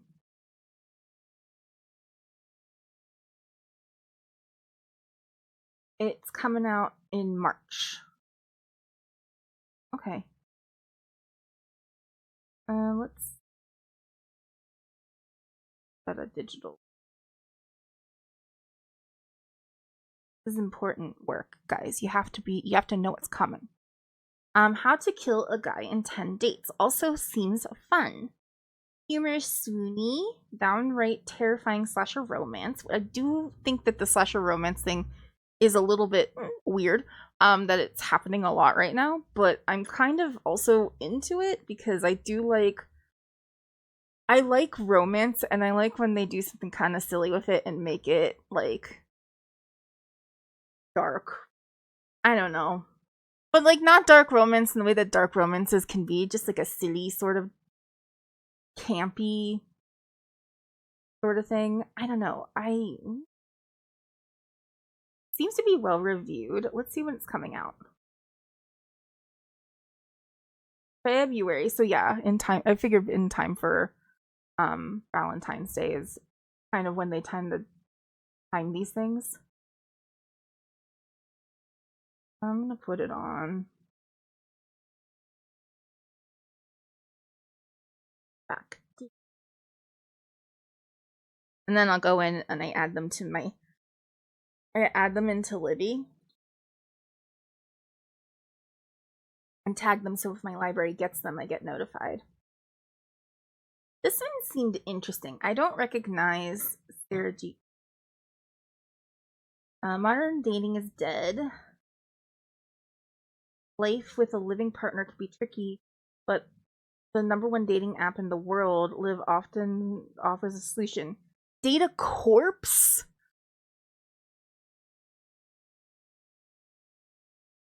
February 10th. Yeah, that makes sense. That top cover was fun. Yeah, okay. Reminded me a bit of Mother Things cover. This one or the last one?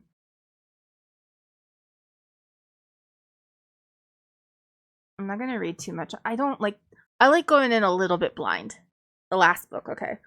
I already have forgotten what the last book looks like. So I'm gonna trust you? Oh no. Oh, the comic book retro style? Okay, I kind of remember that. I did see that one there and I was like, oh, that looks cool. I preferred that too. Kind of remember that. Yeah. I remember that one because it was like, okay. Ignore my ADHD apparently. I have not been diagnosed, but like maybe, who knows. We're adding that one too because it looks like fun. One of you. Yeah, okay, so I think Aaron E. Adams wrote Jackal. Let's see if I'm right. Yes, I am right. Oh. I didn't see this one either. Jackal was so good. And then 20 out there screaming. Oh, this is right. No, I remember seeing this. Okay. So I think it's a short story thing. Alright, I'm into it. Let's see what this one's going to be about. A mysterious outsider torments the Haitian American sisters, forcing them to confront dark secrets from their family's past in this powerful psychological suspense novel from the acclaimed author of Jackal, Everything About the Jackal. Okay. Everything about the Buclair family seems normal, almost perfect. Then they immigrated to New York City from Haiti years ago. Looking for their own piece of America's promised riches, they go to church. Their good neighbors and their 2 daughters, Judith and Beatrice, have the typical sibling rivalries that keep things interesting, but beneath this polished exterior, something is slightly off. There's malice waiting to reveal itself. Okay. When their mother unexpectedly dies, Judith and they are overwhelmed by a mob of relatives, friends, and church ladies. Amidst taking care of the funeral, they meet Bite, who claims to be a close friend of their mother's. Bee welcomes her, but Judith is immediately suspicious. Their mother never mentioned Libite, and yet she seems to know everything about them. Oh. Okay. Sounds like a slow burn. After a series of unsettling events, a disfigured doll appearing in their attic, childhood photos of vanishing, and mysterious illness suddenly afflicting their father. Judith and Bee are forced to dive into hidden world of mythos and question Libby's role in it all. Okay, this sounds kind of interesting. Just because it goes into, like, it seems like it's going to go into some, like, Haitian thoughts in the mythos. It's kind of interesting. I'm gonna add it to the list, mostly because I trust the author. Read. I did put this in my video. This was one of my tops of 2022 or 2023. I remember. Back at the time, it was the only book that she had published. So I didn't, like, see anything else that I was trying to, like, follow public authors, but yeah. Okay, so that is added. Let's see. The Caretaker. I think this is the guy who wrote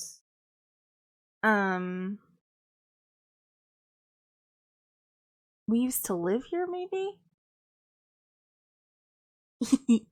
I love when I'm right. It just tickles me.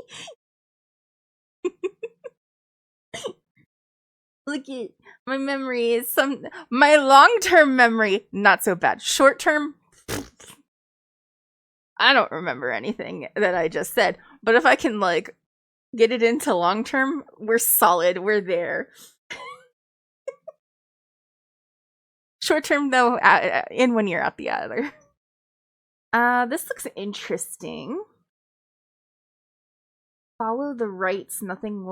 I also really did like We Used to Live Here. I think I devoured that one in a day because it was just so easy to read.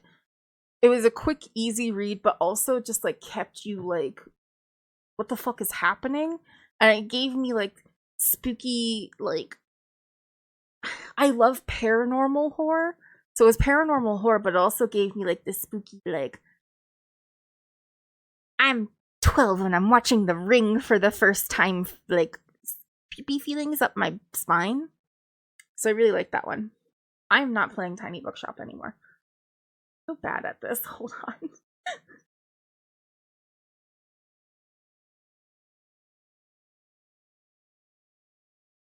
I'm doing it in just chatting for now. We'll see if it works. I said I was going to make it a short stream, but here we are, and I think we might make it the regular amount of stream. From Marcus Ilower. I don't know how to. Zanka Notashi. Okay. Have fun. The Titan of Macabre and Unsettling, Aaron A. Craig, also have read. Aaron A. Craig. Okay. Isn't that who we just did? Comes supernatural horror about young woman who accepts a caretaking job from Craigslist, only to discover the position has consequences far greater and more dangerous than she ever could have imagined. Ooh, fun! Okay, exciting opportunity. Caretaker urgently needed. 3 days of work. Competitive pay. Serious applicants only. Macy Mullins can't say why the job posting grabbed her attention. It had the full pool of a fisherman's lure, barbed hook and all, vaguely ominous, but after an endless string of failed job interviews, she's not exactly in the position to be picky. She has rent to pay. Okay, is it follow the rights? Ooh. Yes. Kelly is excited. Kelly wants to read this. Is it the paperback? Okay, is there a digital one in here yet? Yes? Okay, we're gonna put this in the to read. Very excited. When does it come out? April! Ugh! It comes out in April! That's forever from now! It's January! It comes out in April. I might be dead by then. You never know. And then I won't be able to read it.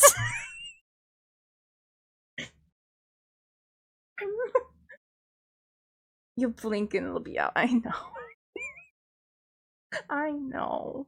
This reminds me of when I finished. I think I finished a book in like February or something like that, and then it was like cliffhanger. It ended it, and I was like, "Oh, there's a second book. When's the second book come out?" December. December. Why are you doing this personally to me? And then it came out, and it took me like a month to read it. It wasn't December; it was October. But it took me like a month to read it. October was a busy time for horror readers. Okay. Kylie Lee Baker. I think maybe they wrote Bat Eater.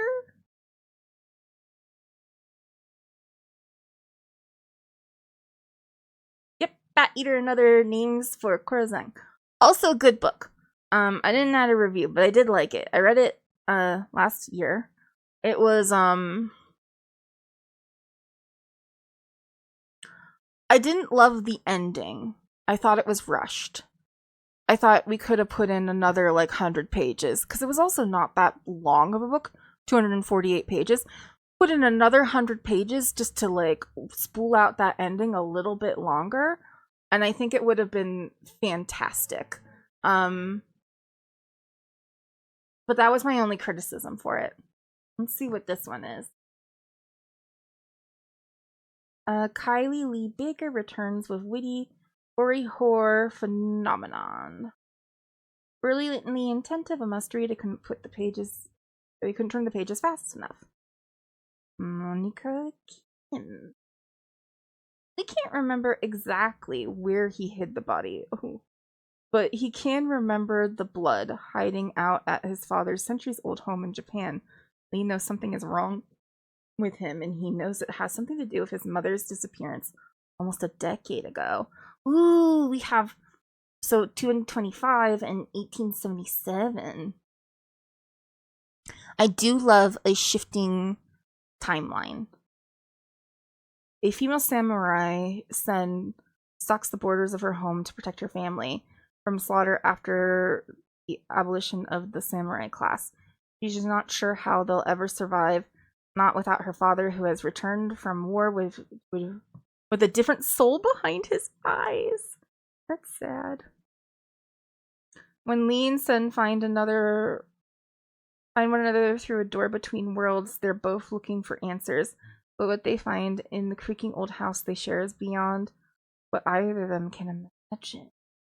Ooh, this one's fun too. Let's see. Let's hurt ourselves and find out when it comes out. April 2! Ugh. April's so far away from now. I want it to be February. It could be February. Why not February, Kylie Lee Baker? Why not February, Huddershaw Stoughton?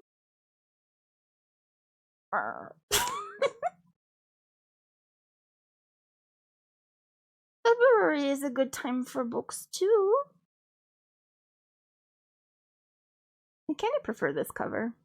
That one is kind of cool looking though. I'll admit. That one is kind of cool looking.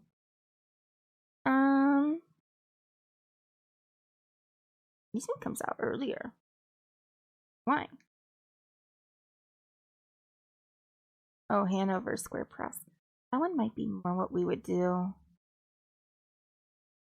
I don't know.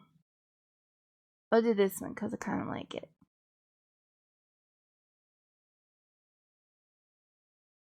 Okay. One more. The name is familiar, but I don't know why. I can't even think of what the other book I probably read from them is. I'm just gonna look.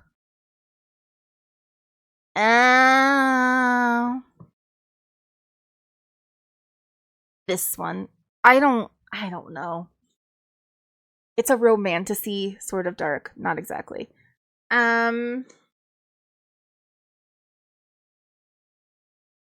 I hate it, but I read 2 of them. I don't think I've read the last one yet. And I kind of liked it, and then I kind of hated it, and then I like wanted to know what would happen because the lore of it was really interesting, but I didn't like any of the characters. And then in the last bit, I kind of liked like one of the characters, but then I was just like, I hate them all so much that I don't care what happens. And then I've seen the Wilder Wood series as well. But yeah, I read the first 2 of the Nightshade Town one. I think there's one more. So yes, I do recognize this. I don't know. It depends on what this is about. A young woman is lured to her late fiance's remote island estate only to uncover eerie family secrets, a haunting past, and a monstrous hunger stirring beneath the sea in this deliciously atmospheric horror debut. Well, it is horror. She does sort of it might be okay. Maybe we put it on just to see what happens with it. There's one review and they apparently loved it. I don't know. I might put it on. See when it comes out. August. Not August really is a really far away. It's so long. It's so long. I'm gonna put it on anyway. Cause maybe it'll be good. I don't know. I don't know who she is. It could be good.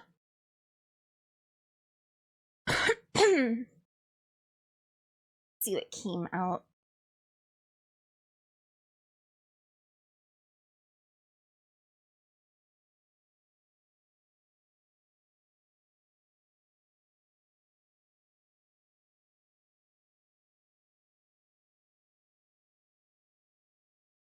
My name isn't Paul.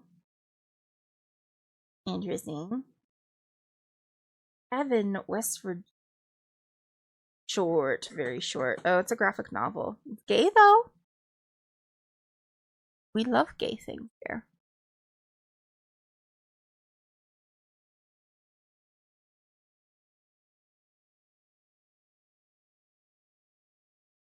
I don't recognize this name at all. It's been out for since November. Lamont's father is not a good man, and now Lamont's father is dead. When Lamont arrives in the tiny Appalachian town of Heaven, West Virginia, its lush landscape feels stubbornly at odds with the rolling anxiety that's come to define his inner life. Living there and learning the art of foraging and tea making from his kind, stoic Aunt Latoya should be idyllic, even in a paradise.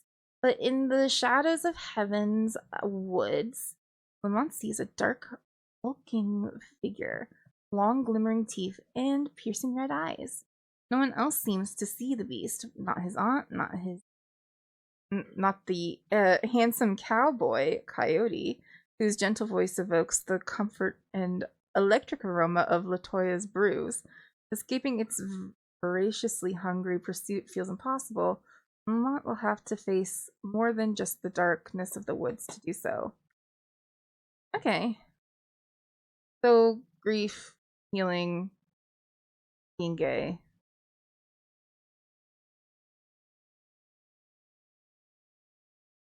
I don't know. I don't tend to read comic type things, graphic novels or anything. I find them difficult to read digitally, so I just don't tend to get into them.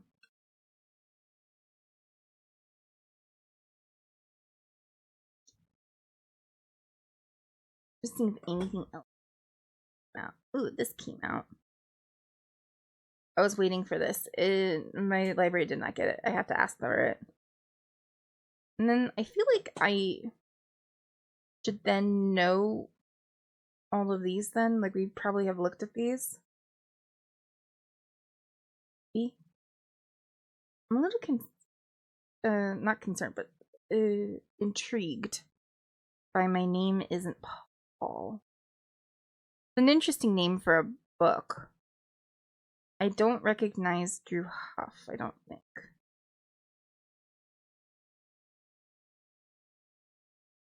Has a bunch of stuff though. No, doesn't look like I read any of them.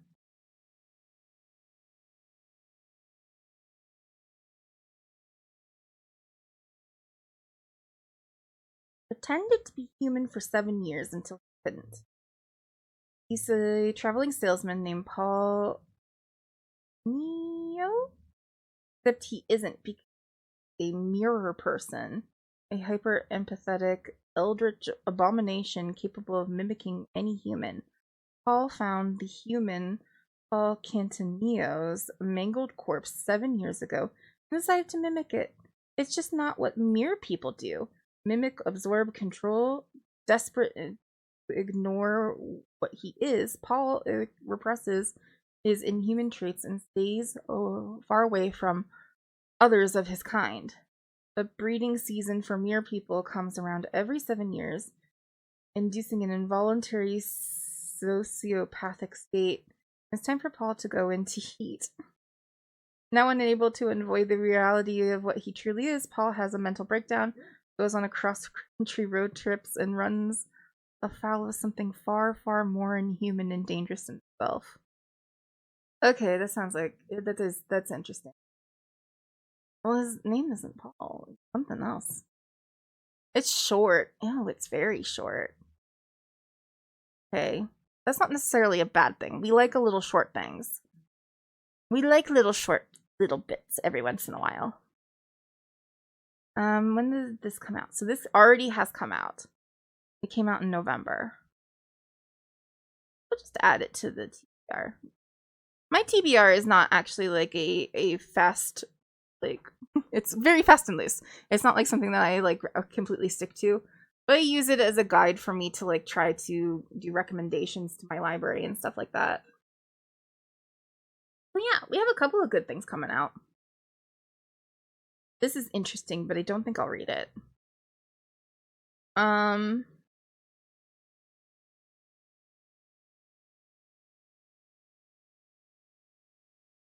This one sounds like it's gonna be fun. This one sounds really interesting too. Two like romantic ones. She made herself into a monster. Doesn't the name or nothing about this is catching me, but maybe we'll keep an eye on it. Excited for another T. Kingfisher. Very excited for another Ernie Adams.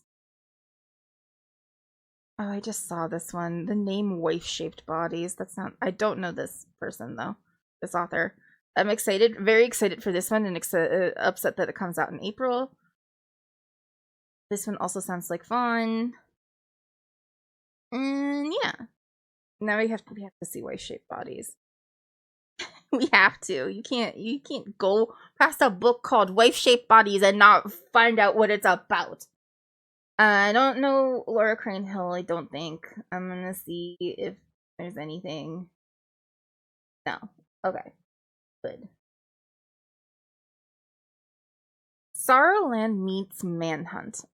I didn't love Manhunt. In this literary horror debut, in which an isolated newlywed, covered in mushroom growths like all the other wives in her community, strikes a precarious balance between following her husband's strict rules and pursuing an intense connection with a woman who makes her question everything. Is this gay? Is fungi gay?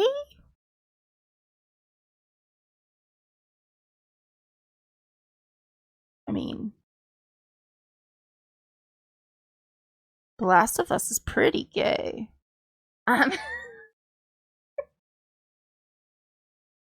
Forbidden from leaving her house from girlhood until marriage. Okay, weird. Nicole has only her mother's lessons and what she can from her bedroom window. What is she, me? to draw on her forming in her new view of the world and of herself. Thought that the mushrooms which cover the women in her village are repulsive and dangerous. She conforms to a rigid set of rules to protect herself and those around her.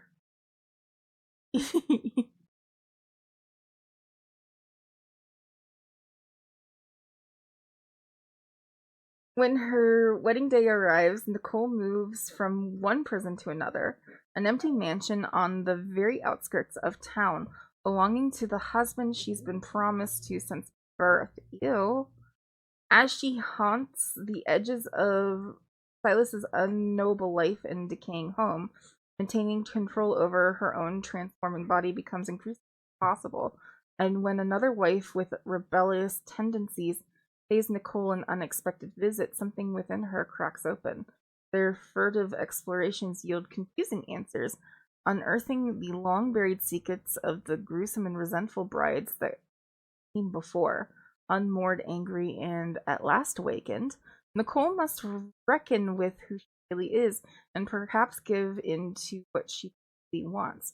Raw, visceral, and relentless, wife shaped bodies is an exploration of gender, power, community through the lens of mycological body horror and an ode to unsettling beauty in a natural world.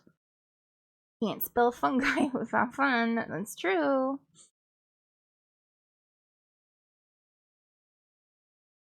You'd think it'd be more of a party with the women with all the fungi around them. Okay. No? Okay, no. So I have a tiny bit of a distaste for the fungus related horror that has been really popular in the last, I'd say, 5 years. It's getting to a point where it's a little ridiculous to me.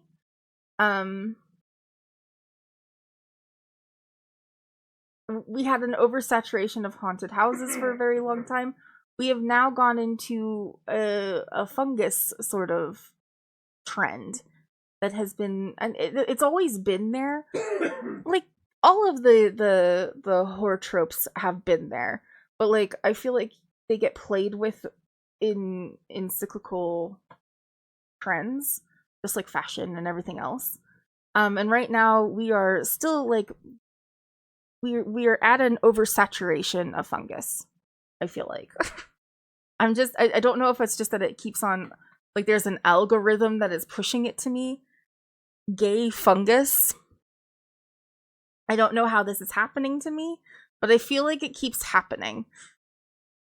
Yeah, I don't inherently dislike them, but it's annoying when it's everywhere. It's just been a thing for a while now. And like when we did retellings of the fall of the House of Usher, fungus makes sense. It makes sense to have fungus in that because it's, it's a decaying home and the original text has fungal attributes to it. So it makes sense that that's the way a lot of authors went. And I really think it's because of the popularity of things like The Last of Us, the fact that the video game was really popular, we had fungal zombies, and now the TV show has gotten very popular, and that concept of fungal zombies and like the horror being encapsulated into a hive mind like entity that fungus inherently has is terrifying to people.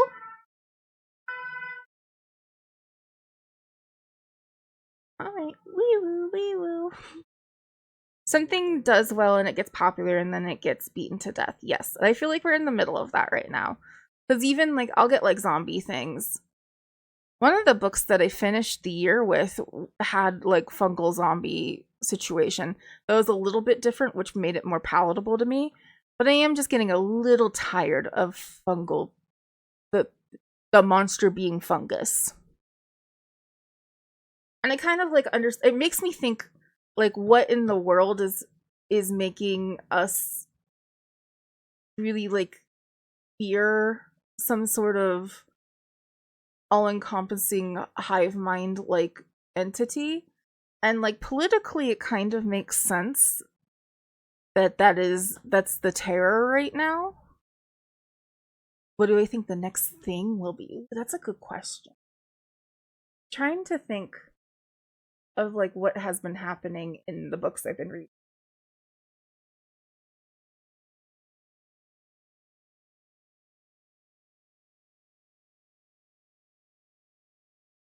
I think we're going to see a lot of stuff with like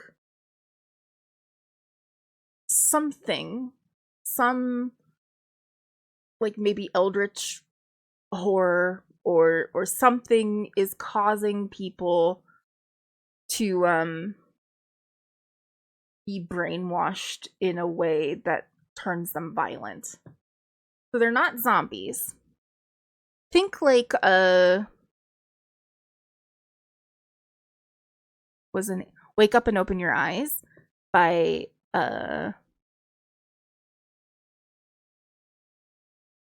Clay something, and like Manhunt. Wake up and open. Clay McLeod Chapman. This one. This think like this, and then not just Manhunt, but what was the other one that I read around the same time? I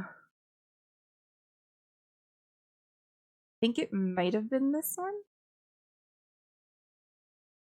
Tell Me I'm Worthless also I think had like a little bit of it in there. It's a haunted house story, but like there were people who were being kind of like inundated with this thing, internalized hatred and stuff like that. I liked this one better. I gave it a 4.5. You can tell I liked it better. I didn't love Manhunt that much, but that was just because I don't love survivor horror. So I think that's what really turned me off from it the most.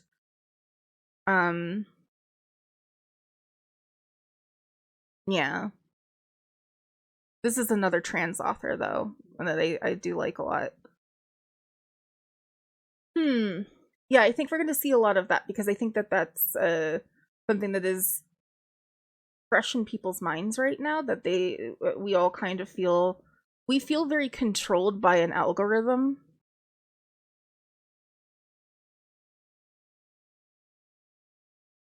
Tell Me I'm Worthless. Oh, Manhunt. Manhunt I would say is pretty gross. That was the other thing that I didn't really like about it. I didn't love that some of the gross out stuff also became sexual in nature, and that like bothered me a little bit because it's like it makes sense as a especially for trans allegories, and the experience and horror of living as a trans person and like dealing with your own internal struggles of either changing body or dysphoria and stuff like that, and how that can like be represented in a sexual manner, and then like also something about sexual violence in there makes sense. Like it all makes sense, but it still is just like I didn't like it. I didn't have fun reading it.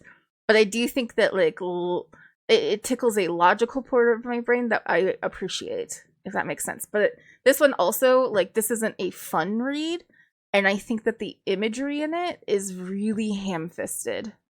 But I think it's meant to be. Like, I really think that like the messaging in it is supposed to like beat you over the head, and I think that they do it in a really good way. And so this one's not super icky, and it doesn't have as much sexual violence. Mild sexual violence, though. Mentions of it, but not like description, if that helps. Anyway. But yeah, I think we're gonna see a little bit of that, like of more on the wake up and open your eyes sort of situation, which also had a lot of sexual violence in it too. But it was not as visceral, I guess, for me. But I think that we're gonna see something like that because I think that's we're all kind of like living through a moment now where we feel like we have distrust of neighbors. We're seeing algorithms change our concept of what normal people think and say, because like Twitter will show you the most abhorrent things on in the world, but like real people don't actually talk like that. And so then if you don't spend enough time with real people, you don't know that people haven't actually changed that horribly, and then everybody's just scared of one another. It's all black and white. There's no nuance in anything. It's always us against them, and who the fuck is them? We don't really know, but we don't care, and we're being lied to constantly by our politicians, and we now know that, and they're trying to distract us from things, and like that could be sounds like conspiracy theories, but we've been proven that conspiracy theories are actually real a couple of times now, and so like people distrust the government, and that's making it so that people are just like really conspiracy minded, and it is a really big mess right now. So I think we're going to see a lot of stuff about some entity, a larger than life entity that cannot be controlled, doing something to take over people and change them, sort of body snatchers sort of way, and turn them into like violent people in some ways. So we'll have like sort of zombies, but they're not zombies really. They're body snatched. Interesting, but maybe I'm wrong. I don't know. Could be wrong. Maybe we hope I'm wrong. Maybe we hope I'm wrong. But I think we'll see that in horror in the upcoming year or years.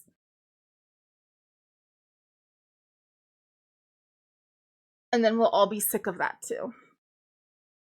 I look forward to it though, because I would really prefer. I don't want to read. I don't want to read about mushrooms. I don't really want to read about mushrooms. I say that, but they do. I don't know if I put it on the list or not. So I'm stuck.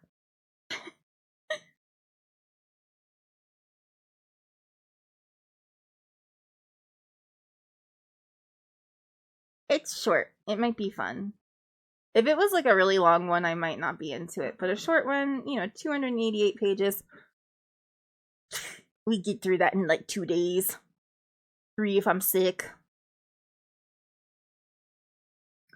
Alright. Okay, I should end now, though. I think Glitch said that they were coming back today. Glitch said they were coming back today, so let's see. If did they lie to us? Did they lie? I don't know, but we might raid on Glitch. They are live. Gotta go look. Because if they are live, they may not be paying attention.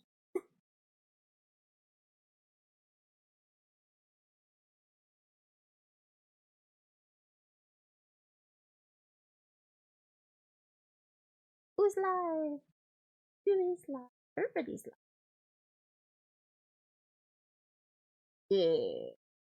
Yeah, Glitch is live. Let's go raid Glitch and get some work done. We had lots of fun talking about books. It is now time to get some work done.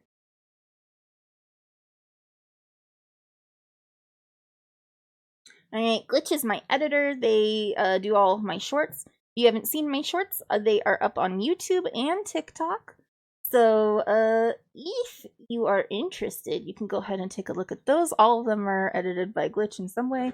Sometimes I hit it first and they get it second. There's people at my door, so we're gonna go ahead and I will see you guys later. Goodbye, everybody.